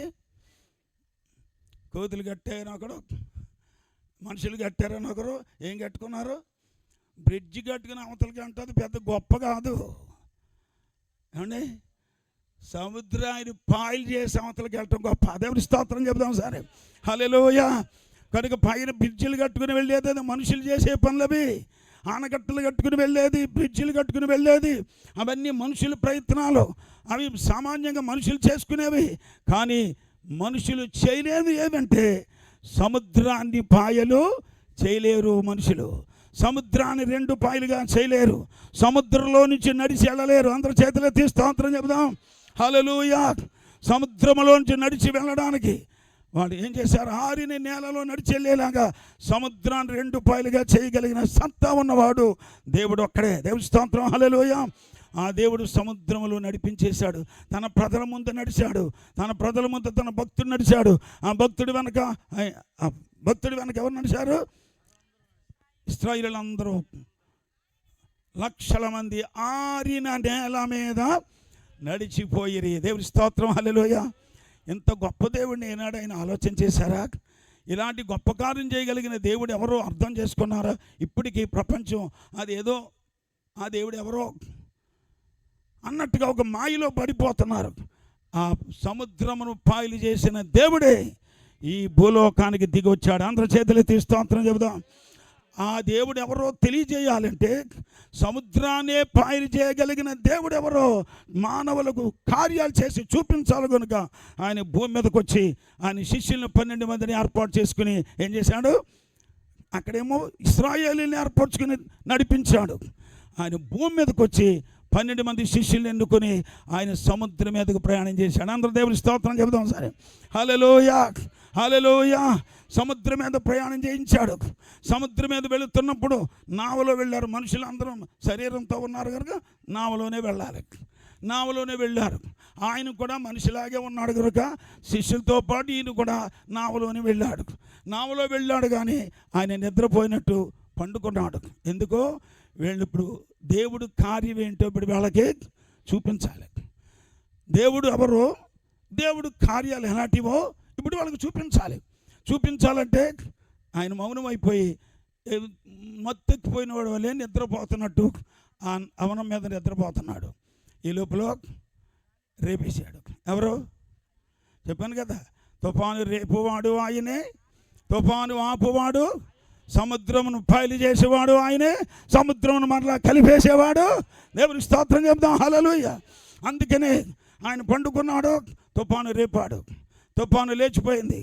బేభత్సంగా సముద్రం మధ్యలోకి వెళ్ళిన తర్వాత ఎక్కువైపోగానే వీళ్ళు తిప్పలు పడుతున్నారు కానీ వీళ్ళ వల్ల ఏది కావట్లేదు. సముద్రం వెలగలోపట్లేదు, గాలి వెలగలోపట్లేదు. శిష్యులు చాలా తిప్పలు పడుతున్నారు, కష్టపడుతున్నారు. కానీ అసలు ఏం చేస్తారో చూద్దాం. ఆయన కార్యాలు ఏంటో చూపించడానికి వెంటనే ఇక అది తగ్గకుండా చేశాడు. ఎక్కువైపోతే వీళ్ళ కష్టమంతా ఫలితం లేకుండా పోతే అప్పుడు లేపుతున్నారు. ఎంతగా లేపుతారా లేపరా అని చూశాడు. అప్పుడు లేపారు. ప్రభువా, మేము నశించిపోతున్నాం, నీకు చింత లేదు. ఆయనకి చింత లేకుండా తీసుకెళ్ళాడు ఆ సముద్రం మీదకి. వాళ్ళ గురించి చింతపడే, వాళ్ళ గురించి అన్నీ తెలుసుకున్నవాడే సముద్రం మీద తీసుకెళ్ళాడు, ముంచడానికి తీసుకెళ్ళలేదు. దేవుని స్తోత్రం చెబుదాం. హల్లెలూయా. ఆయన నమ్ముకున్న వాడిని ముంచడు. ఆయన నమ్ముకున్న వాడిని ఎప్పుడు కూడా నాశనము చేయడు, పాడు చేసేవాడు కాదు. ఆయన నమ్ముకుని సముద్రం మీదకి వెళ్ళిపోయారు. ఆయన మీద మాట మీద నమ్మకం పెట్టుకుని ఆ నావలో ప్రయాణం చేసేశారు. నడి సముద్రంకి వెళ్ళిపోగానే మంచి తుఫానుతో కొట్టిమిట్లాడుతున్నారు. చాలా భయంకర స్థితికి వచ్చేసారు. ధోనిలోకి ఏమొచ్చేసినాయి, నీళ్లు కూడా వచ్చేసి అంతగా దేవుడు పరీక్ష పెట్టాడు వాళ్ళకి. వీళ్ళు ఏం చేస్తారో చూద్దాం, నన్ను లేపుతారా లేపరా అని నిద్రపోయినట్టు ఉన్నాడు అంతే. ఇప్పుడు ఆయన లేపాలి, లేపట్లేదు. నీళ్లు కూడా వచ్చేసి అప్పుడు అన్నారు మునిగిపోయేలాగా ఉంది, అయిపోతాం, మా పని అయిపోయిందని. ప్రభువా, మేము నశించిపోతున్నాం అన్నారు. అప్పుడు వెంటనే లేచి ఏమన్నాడు ఆయన? శాతకాని వాళ్ళ మాట్లాడలేదు. అల్ప విశ్వాసులారా ఏమన్నాడండి? అల్ప విశ్వాసులారా మీరు ఎందుకు, ఇదంటే అన్నీ చూస్తున్నట్టుంది లెక్కలో, పండుకున్నట్టే ఉన్నాడు కానీ వీళ్ళు అల్ప విశ్వాసం, వీళ్ళు గొడవ అంతా ఇదంతా ఆయన తెలుసుకునే ఉన్నాడు. అందుకే లేస్తుండగానే ముందు ఏం ఆపాడు? వాళ్ళలో రేగిన తుఫాను ఆపాడు ముందు. దేవుని స్తోత్రం చెబుదాం. హల్లెలూయా. ఆయన మీలో అల్ప విశ్వాసం రేగింది, అపనమ్మకం రేగింది, ముందు అదే తగ్గాలి. అల్ప విశ్వాసులారు ఎందుకు భయపడుతున్నారు అని చెప్పగానే ఇదేంటి లెగుతుడుగా మనం తిడతాడేంటి, దాన్ని తిట్టకుండా అనుకున్నాడు. వెంటనే అప్పుడు తిరిగాడు. గాలి, సముద్రమా నెమ్మదిగా ఉండండి. అక్కడ ఆగిపోయినాయి. అదే కార్యం, అది గొప్ప కార్యం. దేవుని స్తోత్రం. హల్లెలూయా. అది ప్రపంచంలో ఏ అధికారి, ప్రధానమంత్రులు కానీ, ముఖ్యమంత్రులు కానీ, అధికారులు కానీ, దేవతలు కానీ, అధికారులు కానీ ఎవరు ఆ కార్యము చేయలేరు. ఏ రాజులు రాణులు కూడా చేయలేని పనిది. వెంటనే యేసు లేచి అన్నాడు, గాలి, సముద్రమా అనగానే ఆయన మాట విన్నాయి. ఆయన మాట ఎందుకు విన్నాయి? దేవుని స్తోత్రం చెబుదాం. హల్లెలూయా. అప్పటి వరకు వాళ్ళందరూ ఎంత తిప్పలు పడ్డారో, ఎన్ని గొడవలు పడ్డారో, వాళ్ళ మాట వినలేదు గాలి, సముద్రం. కానీ యేసు లేవగానే యేసు పలకన మాట గాలి, సముద్రం విని వెంటనే తుఫాను ఆగేను. దేవుని స్తోత్రం చెప్దాం. హల్లెలూయా. ఎందుకు ఆగింది చెప్పండి? తుఫాను ఎందుకు ఆగింది? ఆయన మాటతోనే ఎందుకు ఆగింది? రేపిన వాడు దేవుని స్తోత్రం చెప్దాం. హల్లెలూయా. తుఫాను రేపేది ఆయనే. చూడండి, 107వ కీర్తన మనం చూస్తాం. 25వ వచనం ఏమంటాడు అక్కడ? ఆయన సెలవీయగా అదిగో ఆయన సెలవిస్తే ఏం పుట్టింది? తుఫాను పుట్టింది. మరలా 27వ వచనం చూడండి. ఆయన మరలా ఆ రేగిన తుఫానును ఆపివేయగా అది తరంగములన్నీ నిమ్మళమైన అణిగిపోయాను. ప్రైజ్ ది లార్డ్, హల్లెలూయా. కనుక తుఫాను రేపే దేవుడు ఒకడు కాదు, తుఫాను ఆపే దేవుడు ఇంకొకడు కాదు. ఆయన రేపిన ఆయనే, చెప్పండి, ఆపిన ఆయనే. కనుక సముద్రమును పాలు చేసిన వాడు అప్పుడు ఆయనే. భూమి మీదకు వచ్చి సముద్రం మీద ఆయన నావలో ఉండి గాలిని సముద్రమును నిమ్మళపరిచిన వాడు, అనగొట్టగలిగిన వాడు ఆయనే. ఎంత గొప్ప దేవుడు చూసారా, తన క్రియల చేత. ఇప్పుడు ఆ క్రియ ఎంత గొప్పది! అది గాలి సముద్రం ఆపగానే అప్పుడు అంటున్నారు శిష్యులు, ఈయన ఎవడో కూడానే ఉన్నారు కానీ ఈయన ఎవడో ఇంకా ఆయనకి వాళ్ళకి అర్థం కాలేదు. ఈయన ఎవడో గాలియు సముద్రమును ఈయనకే లోబడిపోతున్నాయి. ఒకరికొకరు చెప్పుకుంటున్నారు, ఈయన ఎవరై ఉంటారు? మరియమ్మ కొడుకు అనుకున్నారు చాలామంది. ఇంకా ఇప్పుడు కూడా మరియమ్మ కొడుకే చాలామందికి. ఈయన ఎవరో తెలియలేదు. ఇంకా కొంతమంది ఏమంటున్నారు? ఆయన్ని మరియమ్మ కొడుకు అంటున్నారు. అందుకే మరియమ్మ కొడుకు వెళ్ళిపోతారు కొంతమందికి. ఆయన దావీదు కుమారుడు అంటున్నారు. అందుకే అండి ఈయన ఎవరి కుమారుడో ఎవరికి ఎందుకే తెలియట్లే, అర్థం కాలేదు. దావీదు కుమారుడా అని కొంతమంది పిలిచారు. యేసు ప్రభు ఏమో ఈ మనుషు కుమారుడు అనేమో ఆయన చెప్పుకునేవాడు. ఈయన ఎంతకే మనుషు కుమారుడా, ఈయన ఇంకా దావీదు కుమారుడా, ఈయన మరియమ్మ కుమారుడా, ఈయన దేవుని కుమారుడా? ఎవరైనా దేవుని స్తోత్రం చెబుదాం. హల్లెలూయా, హల్లెలూయా. ఎవరైనా ఎవరికి కుమారుడు ఆయన? దేవుని స్తోత్రం చెబుదాం. హల్లెలూయా. యెషయా గ్రంథంలో చక్కని మాట మనం చూస్తాం. యెషయా గ్రంథం 9వ అధ్యాయం 6వ వచనం చూస్తే, ఎలయనగా మనకు శిశువు పుట్టెను, మనకు కుమారుడు అనుగ్రహించబడిన. ఎవరా కుమారుడు? బైబిల్ చూడాలి, మనం వాక్యం ఏం చెప్తుందో తెలుసుకోవాలి. మన సొంత అర్థాలు చూడకూడదు. అక్కడ మాటలు ఉన్నాయి కానీ అంతమంది కుమారులు అనుకోకూడదు. ఎవడికో కుమారుడు కాదు ఆయన. ఆయన ఎవరో తెలుసా? చదవండి, ఏమన్నాడు? మనకు కుమారుడుగా పుట్టాడు, అంతే. మనకు ఒక కుమారుడుగా శిశువుగా పుట్టాడు. కానీ ఇంతగా కుమారుడు ఎవరు? ఆశ్చర్యకరుడు, ఆలోచనకర్త, బలవంతుడైన. దేవుని స్తోత్రం చెబుదాం. హల్లెలూయా. చెప్పండి, అప్పుడు ఆ కుమారుడు ఎవరు?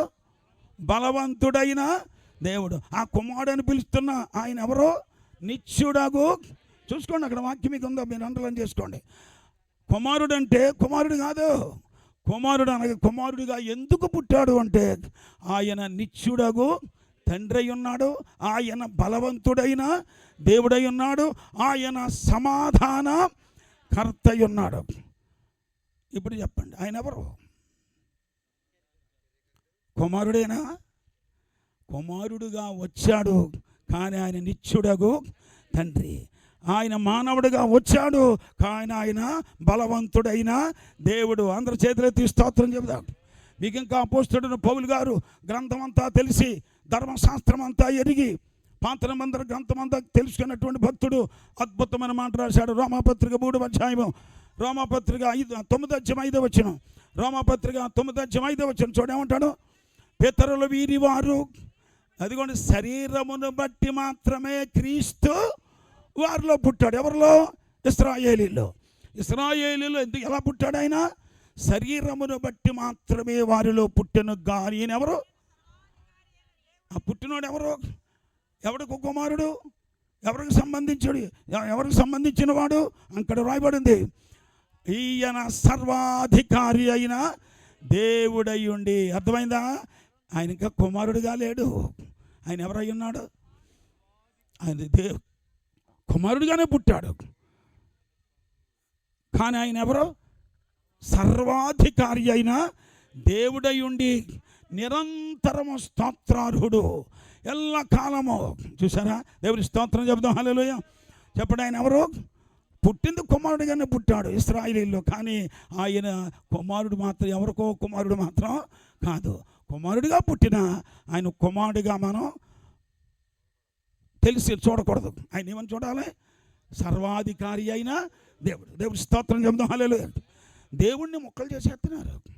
దేవుడిని చిన్న చిన్న దేవుడి కింద చేసేస్తున్నారు. పెద్ద దేవుడు ఒకడు, చిన్న దేవుడు ఒకడు. కొంతమంది యెహోవా దేవుడు ఇద్దరు అన్నాడు. పైన పెద్ద యెహోవా ఉండిపోయాడంటే చిన్న యెహోవా కిందకు వచ్చాడంట. బైబిల్ అలాగుందా? దేవుడు ఒక్కడే, యెహోవాయే దేవుడు, ఆయన తప్ప మరే దేవుడును లేడని రాయబడింది. మరి మనకు రక్షకుడు ఎవరన్నా కావాలంటే ఎవరు వస్తారని ఉంది? కొడుకుని పంపుతాడన్నాడా? అసలు ఆయన కొడుకు ఎక్కడ ఉన్నాడు?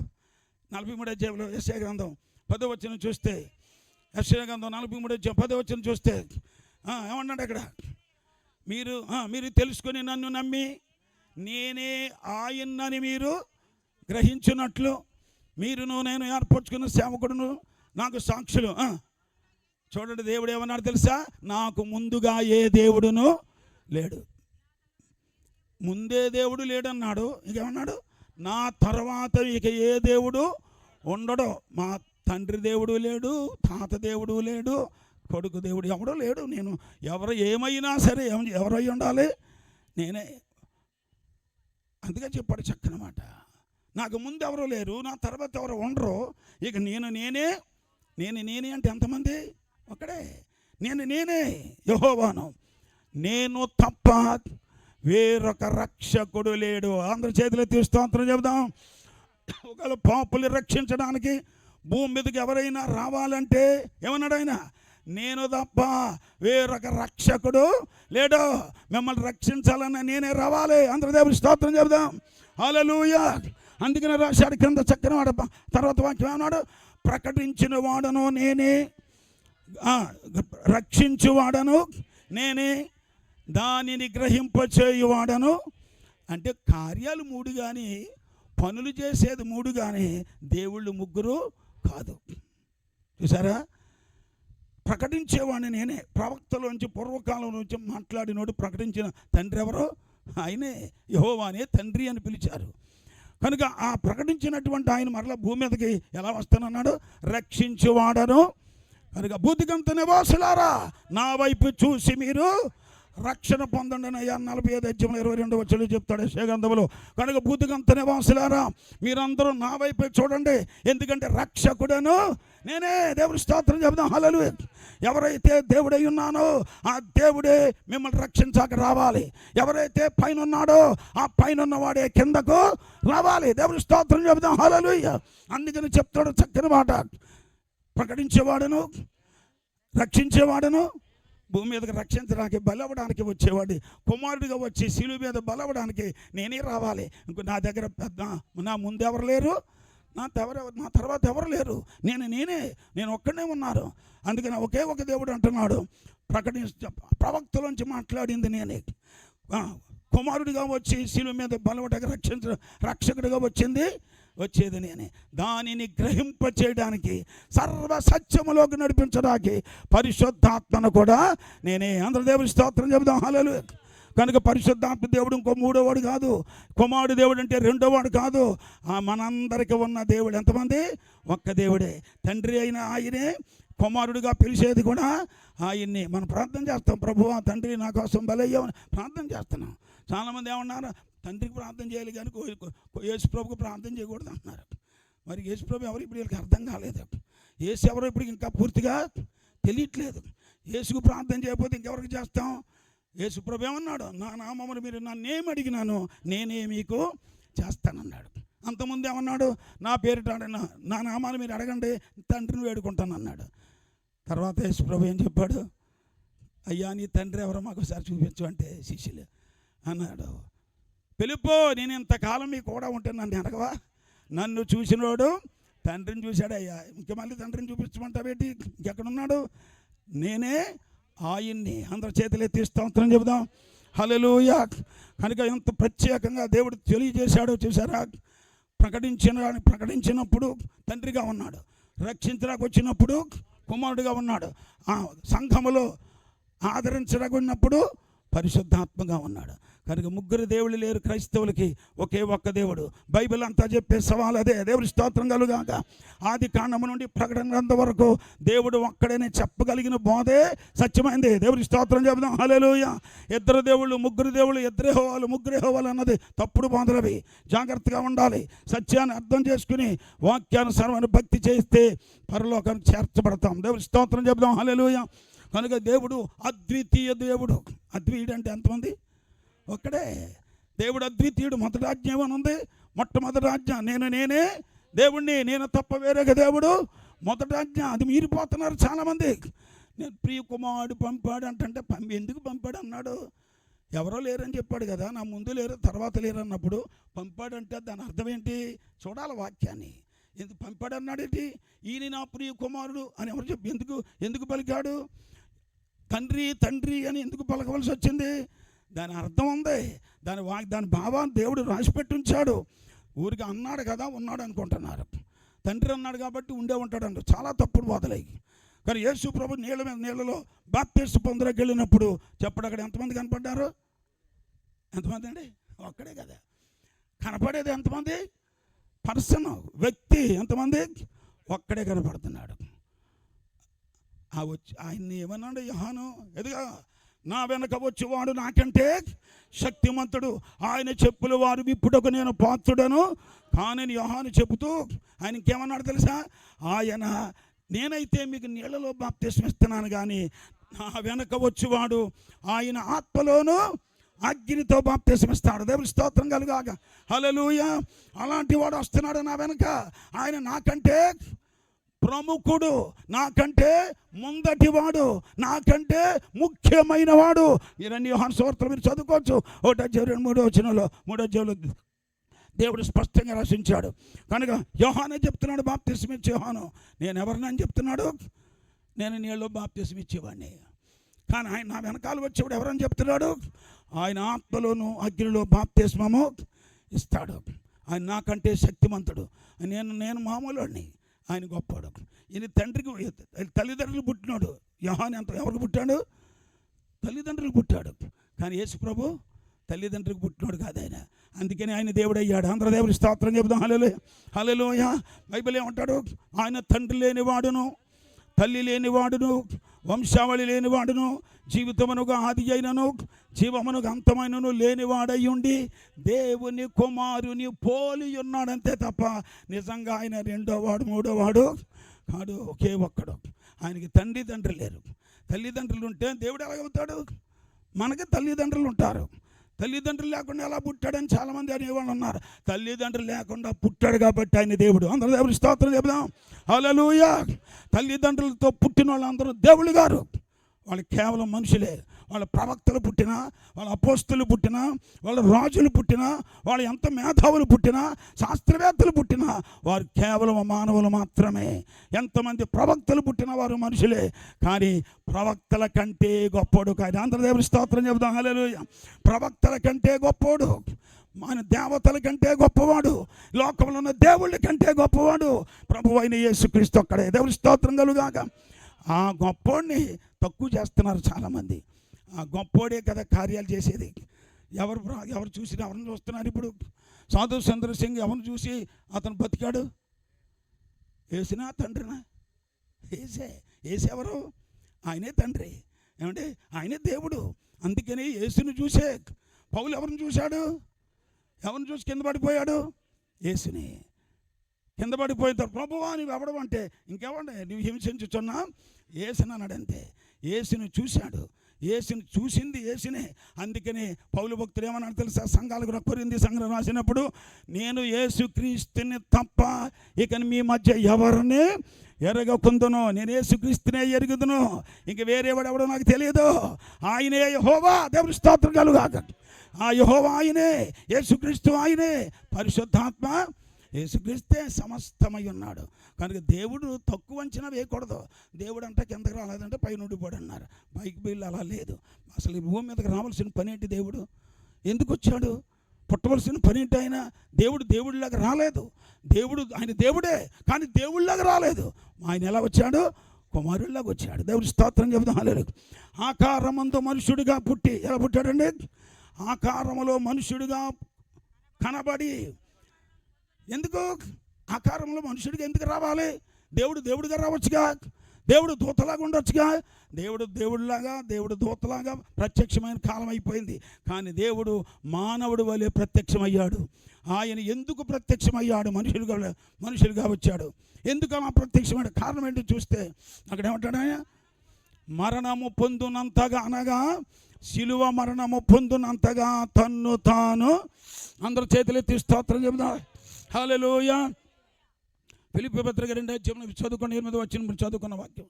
ఆకారమందు మనుషుడిగా కనబడి మరణము పొందినంతగా, అనగా శిలువ మరణము పొందినంతగా తన్ను తాను తగ్గించుకొనెను. అందుచేత, జాగ్రత్త వినాలి, అందుచేత ఈ పని చేయడానికి వచ్చాడు భూమి మీదకి. శిలువ మరణం పొందడానికి వచ్చాడు ఆయన. అలా పొందకపోతే చెప్పండి, మన పాప క్షమాపణ లేదు. అలాగ ఆయన పొందకపోతే మన మరణము నుండి జీవములోకి దాటాకి ఎవడు మనకి దిక్కు లేదు.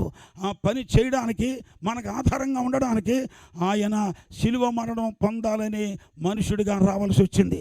ఆయన దేవుడిగా వస్తే మనం చచ్చిపోతాం, మనం చూడలేము ఆయన్ని. అందుకని దేవుడు కుమారుడి వలె వచ్చాడు. అందరూ చేతులెత్తి స్తోత్రం చెబుదాం. ఆయన అదృశ్యమైన దేవుడు ఎలా వచ్చాడు? దృశ్యుడిగా వచ్చాడు. దూరానున్న దేవుడు ఏమయ్యాడు? దగ్గరయ్యాడు. అది కంటికి కనబడనోడు కంటికి కనబడేలాగా వచ్చాడు. అందుకని మనం ఆయన నమ్మగలుగుతున్నాం. అందుకని ఆయన మానవులను ముట్టుకోగలిగాడు. ఆయన ప్రభావాన్ని అందరిలోకి వెళ్ళి అనేక మందిని స్వస్థపరుచు వచ్చింది భూమి మీద ఉన్నప్పుడు. అలాంటి దేవుడు, అలాంటి ప్రభువు ఈ లోకంలోకి వచ్చినాడని ఈ విషయాన్ని చాలామంది ఇంకా గ్రహింపు లేకుండా తక్కువ అంచనా వేశారు. యేసు ప్రభుని 2000 సంవత్సరాలు ఆయన అమెరికా దేవుడు, ఆయన మాలమాదిలే దేవుడు, ఆయన తక్కువోళ్ళ దేవుడు అన్నంతగా తీసి పాడేస్తున్నారు. అసలు ఆయన ఎవరో గ్రంథాలు చూసారా? ఏ గ్రంథాన్ని ఆయన పట్టుకొచ్చి కూర్చోబెట్టండి, అక్కడ బైబిల్ దగ్గర నిలబడుతుందేమో. అందరు దేవుడి స్తోత్రం చెబుదాం. హల్లెలూయా. ఏ దేవుళ్ళు అని చెప్పుకున్న వాళ్ళందరూ నాకు నిలబెట్టండి. యేసు ప్రభు శక్తి దగ్గర నేను నిలబడతాయేమో. ఏది ఎంత మాత్రం ఎదుట నిలవలేవు. అంతటి గొప్ప దేవుణ్ణి చాలా తక్కువగా మాట్లాడి దూరం చేస్తున్నారు. నమ్ముకొని ఒకటే చేద్దామని చూస్తున్నారు. కానీ వారి వల్ల కాదు. దేవుడు కార్యముల చేత మనుషులు ఏం చేస్తున్నాడు? రక్షించుకుంటున్నాడు. దేవుడి స్తోత్రం చెబుదాం. హల్లెలూయా. ఏ కార్యం చేయడానికి వచ్చాడు? ఏం చేయడానికి వచ్చాడు? అప్పుడేమో మనుషులందరూ మామూలుగా చూసే కార్యాలు చేశాడు. కానీ ఇప్పుడు ఈ భూలోకానికి ఏ కార్యం చేయడానికి వచ్చాడు? శిలువ మరణం. శిలువ మరణం ఎందుకు? శిలువ మరణం ఎందుకు కావాలి? అవసరం ఏంటి? హెబ్రీ పత్రిక 2:14 వచ్చిన శిలువ మరణం ఎందుకు అవసరం? ఆయన మరణించకపోతే మనకు పాపాలు పోవా? ఆయన మరణించకపోతే మనకి దిక్కు లేదా? చూడండి ఎందుకు వచ్చాడు ఆయన. కాబట్టి ఆ పిల్లలు రక్తమాంసములు గలవారైనందున ఆ ప్రకారమే మరణము యొక్క బలమైన వాణిని, అనగా చూడండి, అదిగో మానవులందరినీ ఆటాడిస్తున్న బానిసలుగా చేసి త్రాగుబోతులుగా, వ్యభిచారులుగా, దొంగలుగా, జూతగాళ్ళుగా, తిరుగుబోతులుగా, త్రాగుబోతులుగా నడిపిస్తున్న అపవాదిని ఏం చేయాలని? అది మానవులైన మనను ఆడుకుంటూ మన జీవితాలు నాశనం చేస్తున్న అపవాదిని మరణము ద్వారా నాశనం చేయాలని మన జీవితకాలం అంతయు మరణ భయము చేత దాస్యమునగా పాపమునకు లోబడిన వారందరినీ విడిపించాలని ఆయన కూడా మన దేవుడు కూడా, మనల్ని సృష్టించిన వాడు కూడా ఏమయ్యాడు? ఆత్మయున్న దేవుడు, కంటికి కనబడని దేవుడు. ఆయన కూడా ఏమవ్వాల్సి వచ్చింది? మనల్ని విడిపించడానికి, ఆ సైతాన్ని, మరణము నుండి సైతాన్ని ఓడించి మన పాపము నుండి విడిపించి మనల్ని బాగు చేయడానికి ఆయన కూడా రక్తమాంసములలో పాలువాడు. రక్తమాంసాలు కలిపి వచ్చాడు భూమి మీదకి. ఎందుకు తెలుసా? మన మీద ప్రభుత్వం చేస్తున్న పాపం, మనలను ఏలుబడి చేస్తున్న మరణం. చూడు, ప్రపంచంలో ఎంతోమంది మేధావులు గొప్ప వాళ్ళు పుట్టారు. కానీ ఎవరు కూడా మరణం నుండి తప్పించుకోలేకపోయారు. మరణాన్ని ఎవరు తప్పించుకోలేదు. అందరూ చచ్చిపోవటమే. ఇంకా వాళ్ళకి బొమ్మలు కట్టుకోవటం, వాళ్ళకి ప్రతిసారి దాంట్లో వేసుకుని ఎడుతున్నాం మనం. ఎవరో కూడా మళ్ళీ మన తండ్రులు కానీ, తాతలు కానీ, ముత్తాతలు కానీ, గొప్పోళ్ళు కానీ, అధికారులు కానీ ఎవరు కూడా చనిపోయి తిరిగి లేచి ఇదిగో నేను జీవాధిపతిని అని చెప్పినోడు ఎవడో లేడు. అందరూ చచ్చిపోయారు, అందరూ మరణించారు, అందరూ సమాధి అయిపోయారు. కానీ సమాధిని బద్దలు కొట్టడానికి, మరణాన్ని మింగేసి బయటికి రావడానికి, మరణాన్ని ఓడించి, ఏ మరణమా నువ్వెక్కడా, నీ ముల్లెక్కడా, నీకు విజయం ఎక్కడా, వచ్చాను నేను నా బిడ్డల పక్షంగాని దేవుడు దిగొచ్చాడు. దేవుడి స్తోత్రం కలుగాక. హల్లెలూయా. మరణం మీద సవాలు చేశాడు, మరణాన్ని ఓడించాడు, మరణాన్ని చంపేశాడు, మరణాన్ని మింగేసి ఆయన తిరిగి లేచాడు. దేవుడి స్తోత్రం చెప్దాం. అలాంటి గొప్ప దేవుణ్ణి తక్కువ చేస్తున్నావా? ఆయన ఏదో తక్కువవాడిగా మాట్లాడుతున్నారా? ఎవరికో ఒక కుమారుడని ఎవరికో తక్కువవాడిగా ఆయన చిత్రిస్తున్నారా? లేదు, ఆయన తక్కువవాడు కాదు. ప్రపంచంలో ఎవరో గెలవలేని మరణమును ఏం చేశాడు? ఆయన గెలిచాడు, మరణాన్ని మింగేశాడు, మరణాన్ని మింగేశాడు. ఆయన వచ్చింది అందుకే. మనం ఎవరు కూడా మరణాన్ని మింగలేకపోతున్నాం. ఎంత కబుర్లు చెప్పినా, ఎంత గొప్పలైనా, నీతిమంతులైనా, ఎంత భక్తిపరులైనా, ఏమండి, బిషప్పులైనా, రెవరెండ్లైనా, డాక్టర్లైనా, పాస్టర్లైనా, యాక్టర్లైనా, ఏమండి, ఎంత మేధావులైనా ఎవరో మరణం దగ్గర కీలుబొమ్మలే. దేవుడి స్తోత్రం చెబుదాం. హల్లెలూయా. కొంచెం ఏదన్నా జ్వరం వస్తే జ్వరం చచ్చిపోతానేమో అందరినీ దగ్గర పెట్టేసుకుంటున్నారు. ఎందుకు? మరణం భయం. మరణం అంటే అందరు హడలెక్కిపోతున్నారు. ఎంత గొప్పడికైనా సరే బాగా తినేసి, ఏమండి, పోటీలకు వెళ్ళి అందరిని పడగొట్టి చెప్పుకొట్టినాడు కూడా మరణం దగ్గరికి వస్తే ఏమైపోతాడు? అడిలిపోతాడు. ఎంతోమందిని పడగొట్టినవాడు, ఎంతోమందిని అంటే కొట్టినవాడు, ఎంతోమందిని జయించినవాడు మరణం దగ్గరికి రాగానే ఏమైపోతున్నాడు? ఓడిపోతున్నాడు. నా వల్ల కాదు. మరణమే మీదెక్కుతుంది, మరణమే పైన ఉంటుంది, మరణమే ఏలుబడి చేస్తుంది. అందుకని ఎవరు కూడా మరణమును ఓడించలేని స్థితిలో ఉండగా మన కోసం మనలను ప్రేమించి, అందుకే దేవుడు లోకమును ఎంతో ప్రేమించి ఆ ప్రేమ ఏం చేశాడు? ఆ ప్రేమను ఏం చేశాడు? మన ఎడల తన ప్రేమను వెల్లడి చేశాడు. ఎలా వెల్లడైంది? కార్యాలు చేసి చూపించాడు. దేవుని స్తోత్రం. హల్లెలూయా. ఎలాంటి కార్యం చేశాడు? మనం ఇంకను పాపులమై ఉండగా క్రీస్తు మన కొరకు చనిపోయాను. దేవుని స్తోత్రం చెబుదాం. హల్లెలూయా. మనము పాపులుగా ఉన్నప్పుడే ఆయన మన కొరకు ఏం చేశాడు? చచ్చిపోయాడు, ప్రాణం పెట్టాడు. ఎవరైనా అలా చచ్చిపోయిన వాళ్ళు ఉన్నారా? మన పాపాల కోసం మన తల్లిదండ్రులు కానీ, తాత ముత్తాతలు కానీ ఎన్నో పోగేసి ఉంచారు. కానీ అదంతా పాపం పోగేసినట్టే ఉంది మనందరికీ. కానీ పాపాన్ని తీసేయడానికి వచ్చినాడు ఎవరో కూడా ఎవరు లేరు. ఆయనే. ఆయన ఎవరో చూసారా? ఆయన ఏం చేశాడు? పాపాన్ని తీసేయడానికి పాపాన్ని తీసేశాడు, మరణాన్ని ఎత్తేసాడు. దేవుని స్తోత్రం చెబుదాం. హల్లెలూయా. ఇప్పుడు మరణం అంటే భయపడక్కర్లేకుండా చేశాడు. ఇంత ధైర్యం ఎందుకు వచ్చింది? మరణానికి భయపడక్కర్లేనటువంటి ధైర్యాన్ని ఎవరిచ్చారు? యేసుక్రీస్తు వల్ల. అందరూ చేతులు ఎత్తి స్తోత్రం చెబుదాం. హల్లెలూయా, హల్లెలూయా. నిజంగా ఆయన రక్తంలో కడగబడితే, నిజంగా ఆయన నామములో రక్షణ పొందుకుంటే, ఆయన బిడ్డగాని స్వీకరించబడితే, ఆయన అడుగు జాడలో నడవగలిగితే, ఆయన వాక్యములో నిలిస్తే కరోనా కూడా మనల్ని ఏం చేయదు. అంత దేవుని స్తోత్రం చెబుదాం. హల్లెలూయా. ఏ తెగులు కూడా మనను ఏం చేయడానికి సరిపోదు. ఇంత చదివారు చక్కని వాక్యాలు. ఏ అపాయమును నీ యొద్దకు ఎప్పుడు పేకాడాడేటప్పుడా, తాగుతున్నప్పుడా, ఎప్పుడు తినేసి తాగేసి ఇంట్లో పిల్లల్ని భార్యలు ఏడిపిస్తున్నప్పుడా? అప్పుడు కాదు. అప్పుడైతే అన్ని చిక్కాలు ఎట్టుకుని తిరగటమే, భయవేసి అయినా చచ్చిపోవటం ఖాయం. కారణం ఏంటి? అది నిన్ను ఆపదు. దేవుని స్తోత్రం చెబుదాం. హల్లెలూయా. దాన్ని రప్పించినాడు ఎవరో? తెగుళ్ళు రప్పించేవాడు ఆయనే, తెగుళ్ళ నుండి విడిపించేవాడు. అందరి చేతులు ఎత్తి స్తోత్రం చెబుదాం. కరోనా వచ్చిన కాదు ఇప్పటివరకు మాస్కే పెట్టుకోలేదు నేను. ఎందుకు? ఏమండి, ఆయన చేతిలో ఉన్నాం. ఆయన చేతిలో ఉన్నంతవరకు భయం లేదు. కరోనా వచ్చినాడు కూడా చేసి ప్రార్థన చేసేసాను, బతికిపోయారు. అర్థమైందా? ఎందుకు? ఆయన చేతిలో ఉన్నాం, ఆయన వాక్యంలో ఉన్నాం, ఆయన నామం ధరించాం, ఆయన రక్తంలో కడగబడ్డాం, ఆయన పిల్లలుగా బతుకుతున్నాం. అందరూ చేతులు ఎత్తి స్తోత్రం చెబుదాం. హల్లెలూయా. నేను భయపడలేదు, చెప్పాను. చర్చిలో కూడా చెప్పేశాను. అది మన ప్రక్క నుంచి వెళ్ళిపోద్ది, మనల్ని ఏం చేయదు. అది మన ప్రక్క నుంచి వెళ్ళిపోద్ది, దాటుకుంటూ వెళ్ళిపోద్ది. అది ఎవరికో తాగుతుంది, అది వచ్చేసిందని మనం కంగారు పడక్కర్లేదు. అది ఎవరి కోసం వెళ్తుంది? అది అందరూ దేవుని స్తోత్రం చెబుదాం. హల్లెలూయా. అది మన కోసం కాదు, అది క్రీస్తుని నమ్ముకున్న వారి కోసం, ఆయన రక్తంలో కడగబడ్డ వాళ్ళ కోసం కాదు, అది ఆయన కొరకు బతికే వాళ్ళ కోసం కాదు, లోకానుసారంగా తిరిగే వాళ్ళ కోసం, లోకానుసారంగా జీవితాన్ని గడిపే వాళ్ళ కోసం. అది ఎప్పుడు కూడా తాకుతూనే ఉంటుంది. ఎవరిన తాకుతుందో తెలియదు. దేవుని స్తోత్రం చెబుతాం. హల్లెలూయా, హల్లెలూయా. దేవుడి కొరకు మన జీవితాన్ని అంకితం చేసుకోవాలి. అప్పటి నుండి ఇప్పుడు వరకు అసలు మాస్కే పెట్టుకునేవాడు. గుళ్ళోకి వచ్చిన వాళ్ళు కూడా మీరు పెట్టుకోవద్దు అని చెప్పేసాను.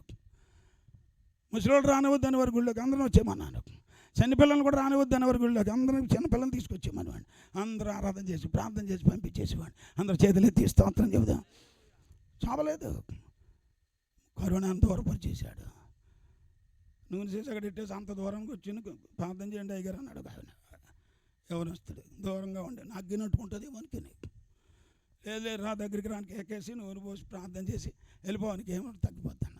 దేవుడి స్తోత్రం చెప్దాం. లేదు, ఈ ధైర్యం ఎక్కడదే? మన మీదకి వచ్చే మరణాన్ని ఆయన ఏం చేశాడు? మింగేశాడు. మన మీదకి రావాల్సిన మరణాన్ని ఆయన మింగేశాడు.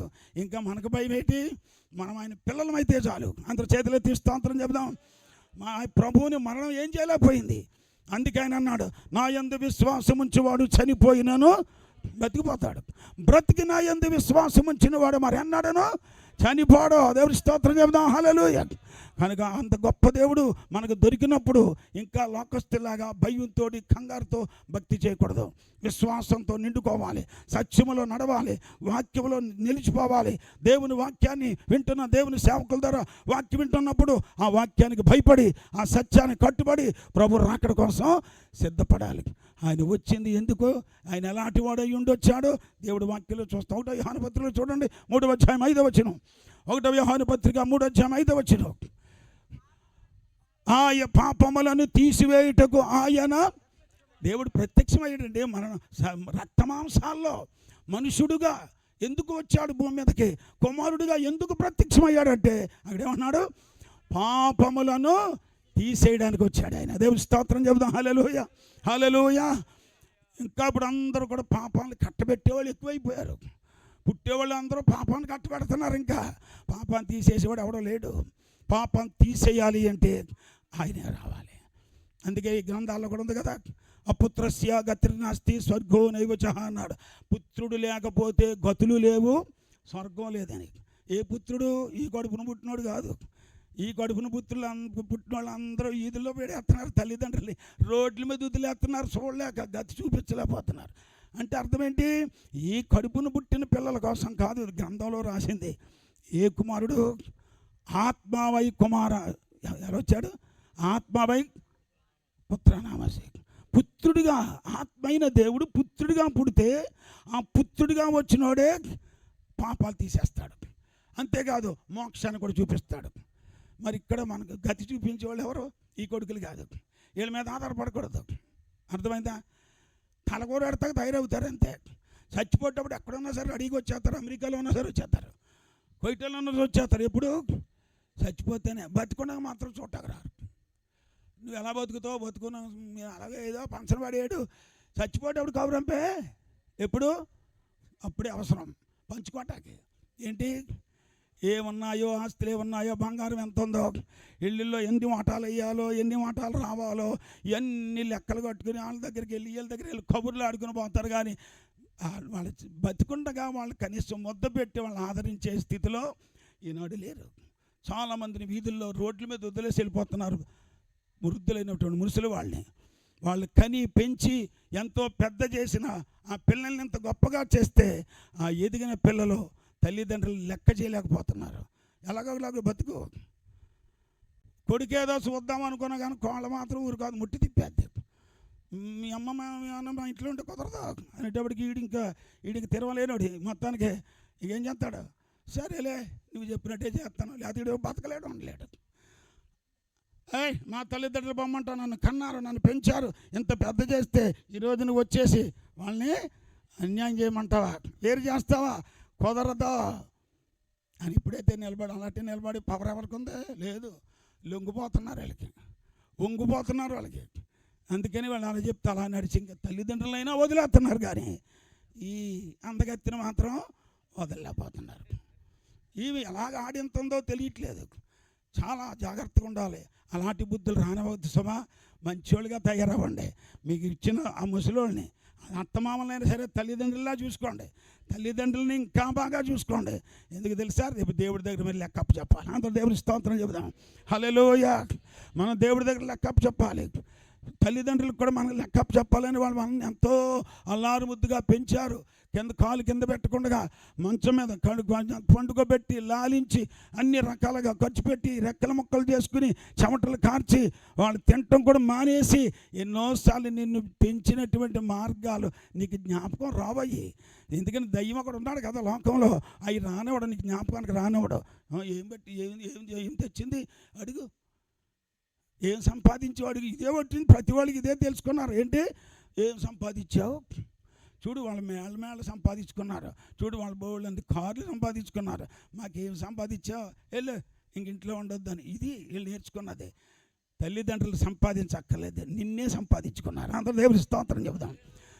నువ్వు పుట్టడమే వాళ్ళకి సంపద. దేవుడి స్తోత్రం చెబుదాం. హల్లెలూయా. నువ్వు పుట్టడమే వాళ్ళకి ఆనందం. అంత సంతోషంగా నిన్ను చూసుకున్నారు. కాలంకరైనా ముక్కంకరైనా చెవంకరైనా ఎన్ని బాధలు ఎంత పరిస్థితులు ఉన్నా సరే నిన్ను ఎంత ముద్దుగా పెంచారో చూసావా. ఎంతమంది ఎన్ని అనుకున్నా నిన్ను వదలలేదే. నీ తల్లిదండ్రులు అంత ప్రేమ నిన్ను చూపిస్తే ఈ రోజున తల్లిదండ్రులు లెక్క చేయకపోతే రేపు దేవుడు లెక్క అడుగుతాడు సమా. అందుకే బైబిల్ ఏం రాయబడింది తెలుసా? పిల్లలారా మీ తల్లిదండ్రులకు విధేయులై ఉండుడి, ఇది ధర్మం. ఈ ధర్మం తెలియట్లేదు, ఈ ధర్మం చెప్పట్లేదు, ఈ ధర్మం అర్థం కావట్లేదు మనుషులకి. ఏ ధర్మాలు తెలుస్తున్నాయి? బాధ పెట్టే ధర్మం అయితే, చూసుకునే ధర్మం లేదు, విధేయత కలిగే ధర్మం లేకుండా జీవితాలు గడుపుతున్నారు. అందుకని కడవరి దినాలే జీవిస్తున్నాం. ఎలాగా పెద్దోళ్ళు తినేసి కూడా లేదంటారు. అందుకనే మేము చూద్దాం అనుకున్నాం. మీరు చెప్పింది బాగానే చెప్తున్నారు, కానీ మా ఇంట్లో ఎంత పెట్టినా కానీ తినేసి అవతలికి వెళ్ళి అవతలి ఇదిలోకి వెళ్ళి మా కాళ్ళు అసలు ముద్ద పెట్టట్లేదు అని చెప్తారు. అసలు అలా చెప్తే అసలే పెట్టబుద్ధి అవుతాం, కానీ పెట్టాలి. ఎందుకంటే ఆ వయసును బట్టి వాళ్ళు అలాగే చెప్తారు. ఆ మాటలు పట్టించుకోకూడదు. వాళ్ళ వయసు అయిపోయింది, వాళ్ళు తినేసి కూడా తినలేదంటారు. ఎంత బాగా పెట్టిన కడుపు నిండా పెట్టే సరే అవతలికి వెళ్ళి అసలు నన్ను ఏం చూడట్లేదని చెప్తారు. అర్థమైందా?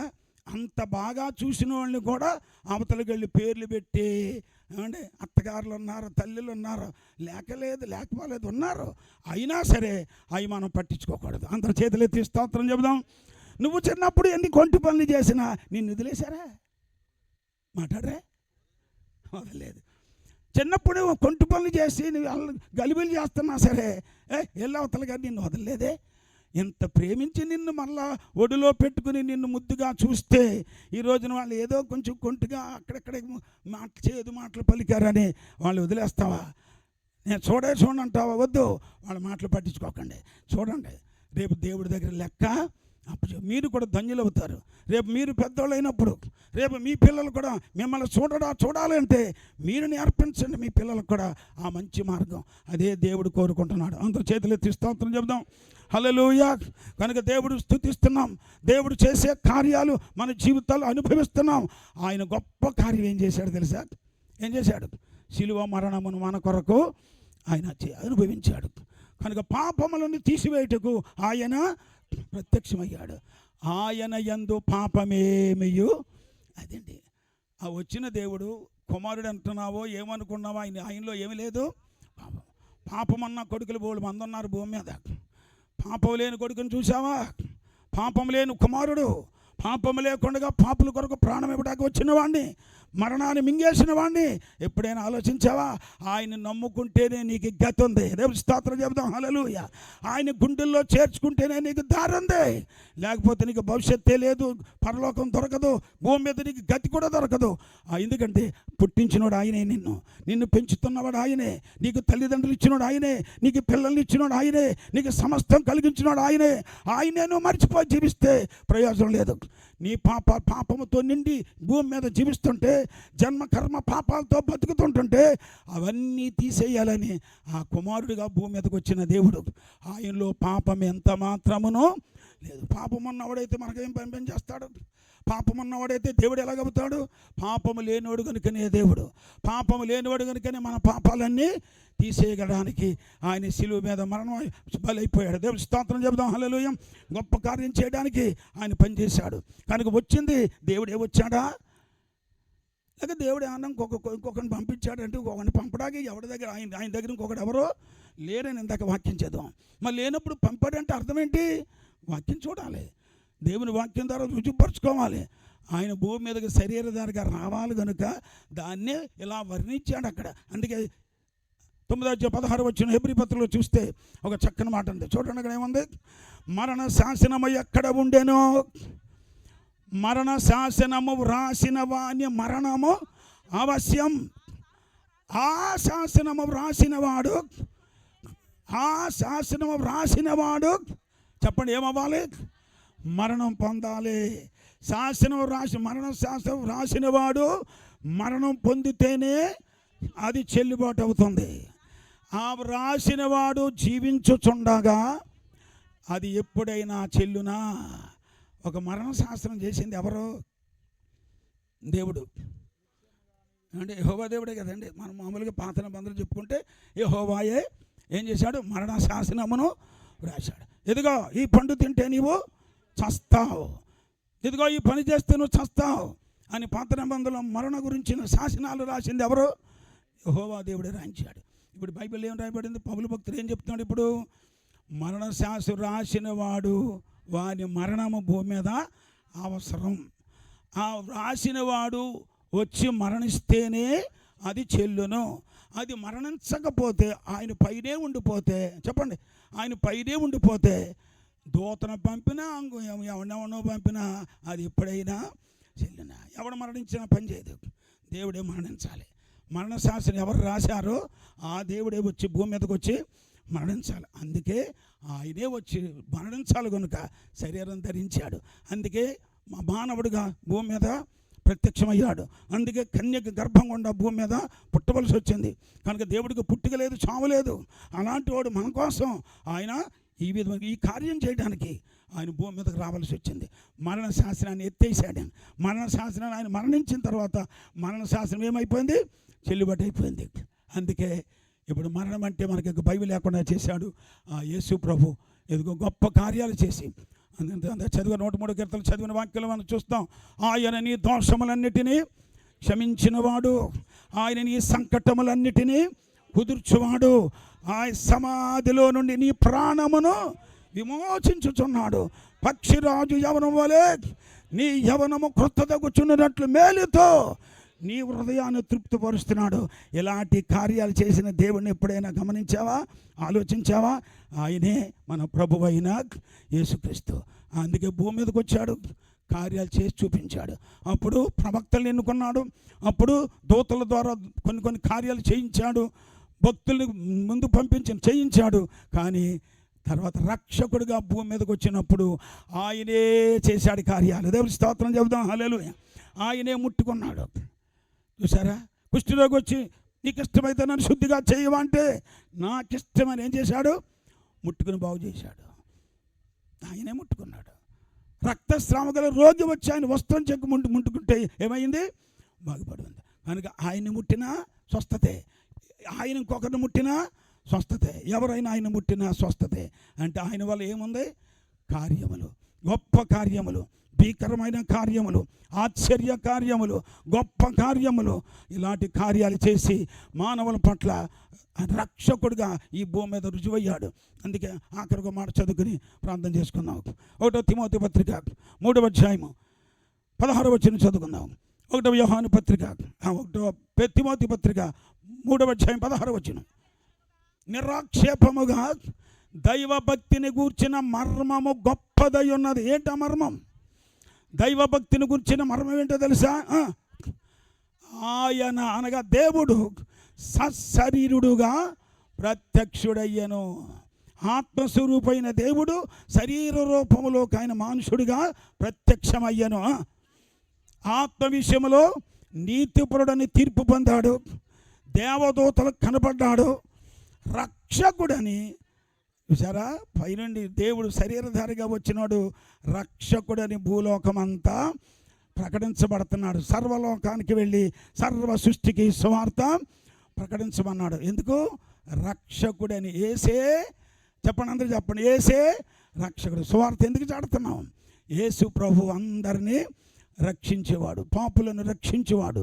రండి, పాపులు రక్షకుడు యేసుక్రీస్తు అని సువార్త ప్రకటించబడుతుంది. ఈ సువార్త యేసుక్రీస్తు భూమి మీదకి వచ్చినప్పుడే ప్రారంభమైంది. ఆయన భూమి మీదకి వచ్చి తన పనిని ప్రారంభించినప్పుడే, ఎదుగో రండి, పరలోక రాజ్యం సమీపించింది, మార్పు చెందండి, రక్షణ పొందండి అని దేవుడు హెచ్చరింపజేశాడు. సర్వలోకానికి అపోస్తలు పంపించి సువార్తను అప్పగించాడు. ఆ సువార్త, ఆ అపోస్తలుల బోధ తన సేవకులకు అప్పగించి సేవకుల ద్వారా దేవుడు పనిచేయిస్తున్నాడు. దేవుడి స్తోత్రం చెప్దాం, హల్లెలూయా. వారికి సువార్త యేసుక్రీస్తుని గురించి, అందుకని రక్షకుడు అని ప్రజలలో ప్రకటింపబడెను, లోకమందు నమ్మబడెను. ఆరోహణుడై ఆయన ఎక్కడికి వెళ్ళిపోయాడు? ఇప్పుడు శరీరధారిగా ఉన్న ఆయన ఆరోహణమై పైకి వెళ్ళిపోయాడు. ఎందుకు వెళ్ళాడు? ఆయన మరలా తిరిగి రావాలి. ఆయన అన్నాడు, ఎక్కడ ముగ్గురు నా నామమున కూడి ఉందరో అక్కడ నేను వారి మధ్యలో ఉంటానన్నాడు. ఏడి ఆయన? ఉన్నాడా లేడా? ఉన్నాడు. ఆయన వెళ్ళింది ఎందుకు? మళ్ళా తిరిగి మన మధ్యలో ఉండాలని. మనుషుల మధ్యలో పుట్టాడు, లోకంలో ఉన్నాడు కొంతకాలం, 33.5 సంవత్సరాలు. ఆయన వెళ్ళిన తర్వాత, ఆయన వెళ్ళకముందు ఏమన్నాడు తెలుసా? నేను వేరొక ఆదరణకర్తను మీ కొరకు పంపిస్తాను. ఆ వేరొక ఆదరణకర్త ఎప్పుడు వస్తాడు? ఆయన అన్నాడు, నేను వెళితేనే కానీ ఆదరణకర్త ఎందుకు రాడు? ఉంటే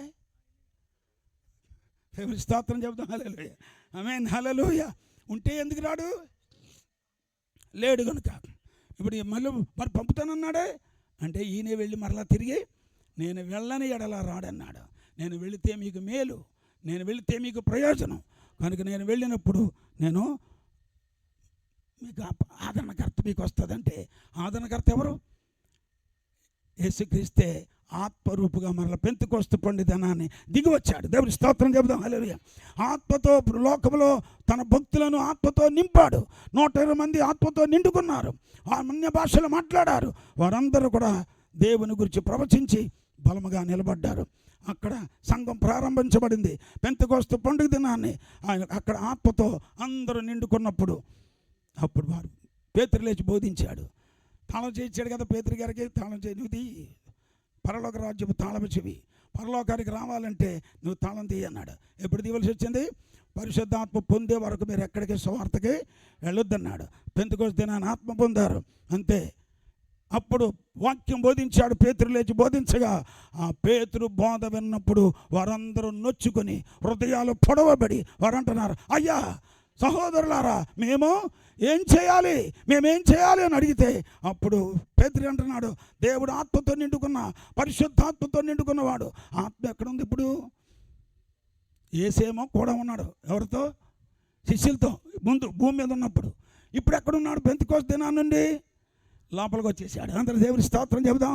లోపల పని చేస్తున్నాడు. అందుకని ఆత్మతో నిండుకొని వాడైన ఉంటుంది. అంతకుముందేమో యేసుతో కూడా ఉండిరి. అంతమంది ఎలా ఉన్నారు? యేసుతో కూడా ఉన్నారు. కానీ ఇప్పుడు పరిశుద్ధాత్మ ఎక్కడుంది? ఇప్పుడు పేతురు లోపల, అపోస్తలుల లోపల, పరిశుద్ధాత్మ పొందుకున్న వారి లోపల. అందుకే పేతురు పరిశుద్ధాత్మతో నిండినవాడై ఆయన బోధించాడు. ఆ బోధ వినగానే వారందరూ గుండెలు కొట్టుకుని, అయ్యా ఇప్పుడు ఏం చేయమంటావనంటే, మీరు మారు మనసు పొందండి. అందరూ చేతులెత్తి స్తోత్రం చెప్దాం. ఏం చెప్పాడు ఆయన? మీరు మారు మనసు పొందండి. మీ పాప క్షమాపణ కోసం ప్రతి వాడు యేసుక్రీస్తు నామమున బాప్తిసం పొందండి. అప్పుడు పరిశుద్ధాత్మని వరము మీరు పొందుతారు. ఈ వాగ్దానం ఎవరికో తెలుసా? ఇది మీకు. అప్పుడు యూదులతో చెప్తున్న మాటలు ఇది మీకు, మీ పిల్లలకి. దూరస్తులు అంటే ఎవరో? అన్యుడికి. కనుక దూరస్తులందరికీ ఈ వాగ్దానము చెందుతుందనగానే ఆ వాక్యం అంగీకరించిన వారు ఆ రోజునే 3,000 మంది పేతురు దగ్గర 3,000 మంది యేసుక్రీస్తు నామములో బాప్తిసం పొందారు. అదే పెంతెకొస్తు బాప్తిసం, అదే పెంతెకొస్తు అనుభవం, అదే పరిశుద్ధాత్మతో నిండుకున్న అనుభవం. అక్కడ నుండి ఆ వాక్యం బయట వెళ్తుంది. మరి ఎవరి వల్ల రక్షణ కలగదు? 4:12 అంటారు అపొస్తలుల కార్యములో, మరి ఎవరి వల్ల రక్షణ కలగదు, ఈ నామములోనే రక్షణ పొందామంటే యేసుక్రీస్తు నామములోనే పొందాలి. నమ్మి యేసుక్రీస్తుని నమ్మి యేసుక్రీస్తు నామములో బాప్తిస్మం పొందాలి. ఎందుకు? ఆ నామములోనే ఆయన మన కొరకు తన ప్రాణాన్ని అర్పించి బయలు సమాధి నుంచి తిరిగి లేచాడు కనుక బైబిల్లో యేసు ప్రభు ఏం చెప్పాడో దానికి అర్థం పరిశుద్ధాత్మ అపోస్తలుల ద్వారా పెంతెకొస్తు పండుగ దినాన్ని బయలుపరిచింది.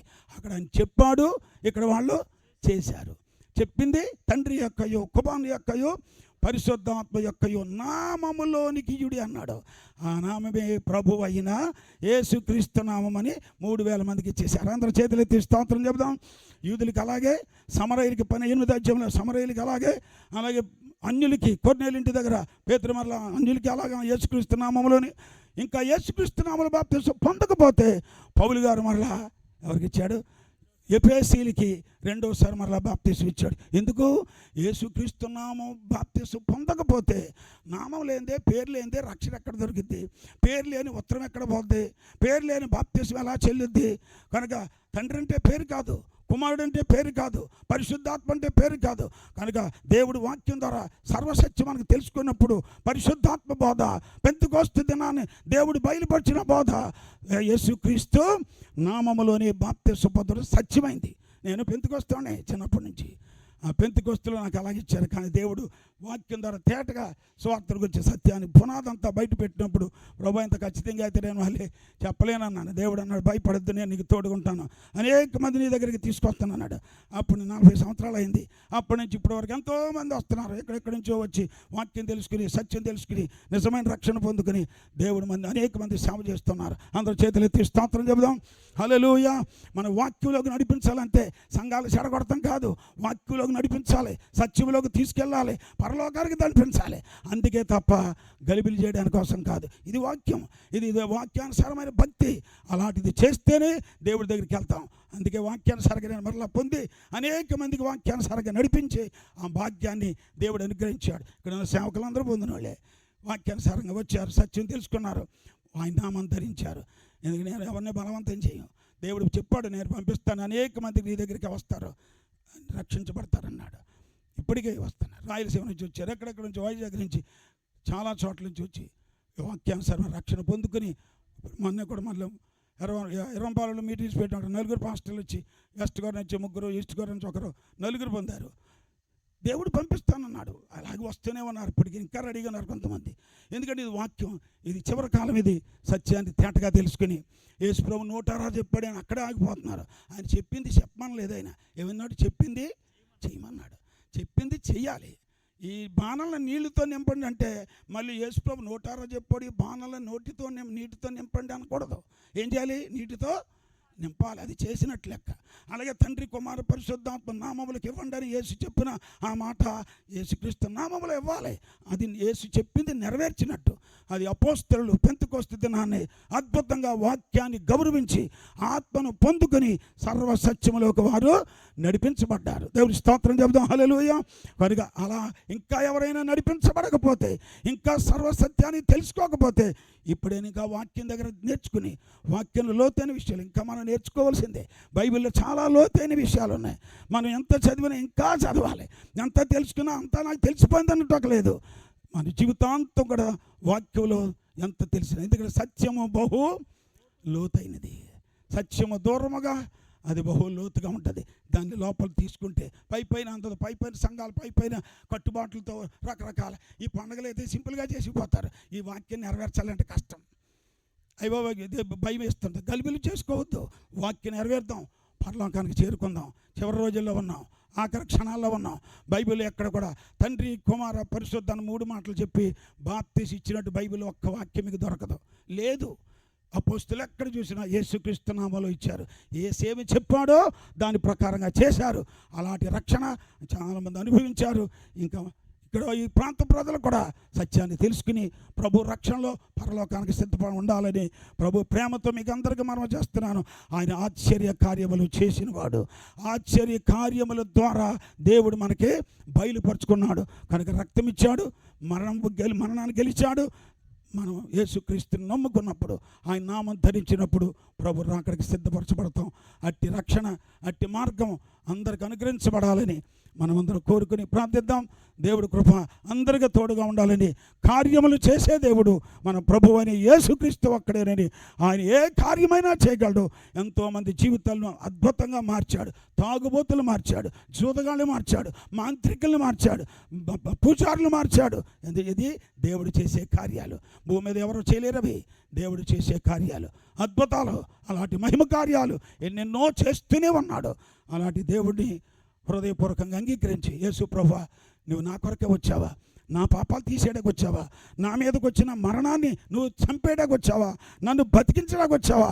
నువ్వు నాకు కావాలి, నేను బతుకుతాను, నీ రాకడలో నేను ఉంటాను, నీకోసం నేను బతుకుతాను ఈ లోకంలో అని దేవుడి సన్నిధిలో ఎదురు చూస్తూ, మీ సంఘములో వాక్యానుసారంగా దేవుని సేవకులు చెప్పే ప్రతి మాటకు లోబడి ప్రభు రాకడికి సిద్ధపడితే దేవుని ఆత్మ మనందరినీ ఆయన రాకడికి సిద్ధపరచునుగాక. ప్రార్థన చేసుకున్న అందరూ దయచేసి తలలు వంచండి.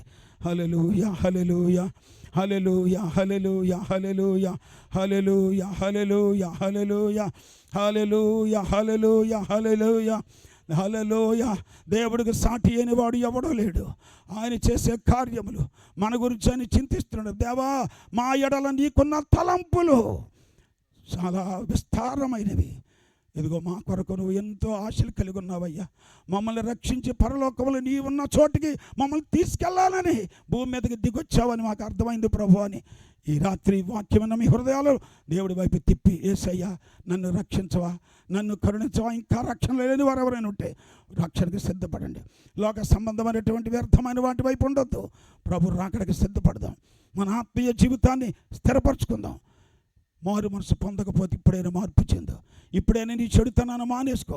ఎన్నోసార్లు దేవుడి సేవకులతో నీతో మాట్లాడినా ఇప్పుడు కాదు అప్పుడు కాదని వాయిదాలు వేస్తూ వస్తున్నావు. ఇంకా పర్వాలేదు అనుకుంటే టైం ఉంది అనుకుంటున్నావు. లేదు, సమయం ఇంకా లేదు. ప్రభు వచ్చుచున్నవాడు ఆలస్యం చేయక రాబోతున్నాడు. ఎవరైనా సిద్ధపడితే, అయ్యా ఆ గొప్ప మార్గంలో నేను నడుస్తాను, ఆ యేసయ్య కార్యాలు చేసే దేవుడని నేను నమ్మాను. ఇది నిజంగా నా కుటుంబంలో కూడా ఇంకా గొప్ప కార్యాలు చేస్తాడని, నా బ్రతుకులో గొప్ప కార్యాలు చేసి భీకర కార్యాలు చేసే దేవుడని నమ్ముతున్నాను. నా కుటుంబంలో పనాలు లోటు ఉంది, నా సమస్య ఎలా ఉంది, నన్ను ఒక్కసారి జ్ఞాపకం చేసుకోయ్యా, నన్ను కరుణించాయని ఎవరైతే మీ హృదయాలు యేసు వైపు ఎత్తి ప్రభువుని అడుగుతారో, నీ కుటుంబంలో నీ జీవితంలో ఆయన గొప్ప కార్యాలు చేయగలడు, అద్భుతం చేయగలడు, మహత్త కార్యాలు చేయగలడు. ఆ ఒక్కడే ఆ కార్యాలు చేసేవాడు. పైన ఉన్నవాడు ఆయనే, కిందకు వచ్చినవాడు ఆయనే, పైకి వెళ్ళినవాడు ఆయనే, మళ్ళా రేపు రాబోయేవాడు ఆయనే. అలాంటి నిజమైన గొప్ప ప్రత్యక్షతను కలిగించిన ఆ మహాదేవుణ్ణి, వర్తమాన భూత భవిష్యత్ కాలములలో ఉండే దేవుణ్ణి మన హృదయాల్లో చేర్చుకుందాం. ఎంతమంది ఇంకా యేసుని అంగీకరించలేదో ఇప్పుడైనా యేసు ప్రభుని గుడ్డలో చేర్చుకుని, యేసు ప్రభువా నువ్వు నాలో ఉండయ్యా, నువ్వే నాకు కావాలి, నా కోసం వచ్చావని, నా కోసం గొప్ప కార్యాలు చేసావని, చేస్తావని ఇదిగో నేను విన్నాను తండ్రి, నా కుటుంబంలో జరిగించమని అడుగుదాం. 2 నిమిషాలు ప్రభువుని అడుగుదాం. Praise the Lord. Hallelujah, hallelujah, hallelujah, hallelujah, హల్లెలూయా.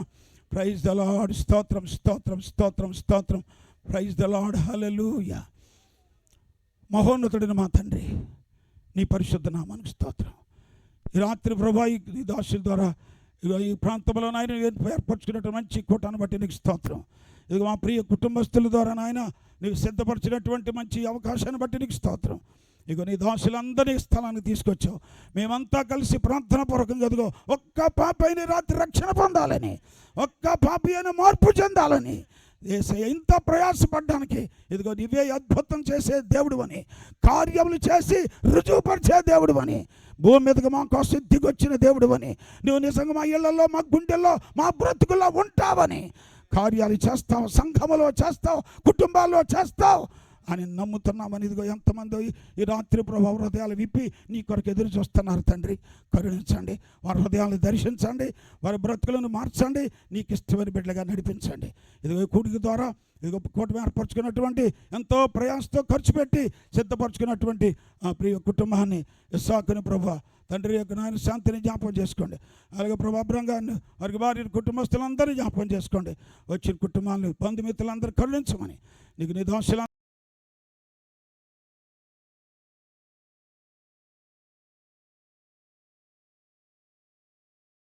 ఈ దాసుని ఈ ప్రాంతాలు కూడా ఉన్న ఆయన స్థానిక దాసుని వాడుకో తండ్రి, ఘనంగా వాడుకుని వచ్చిన భక్తులందరినీ దీవించి పంపించమని, తిరిగి మరలా కలుసుకున్న వరకు నీ కాపుదల మాకు అందరికీ దయచేయండి.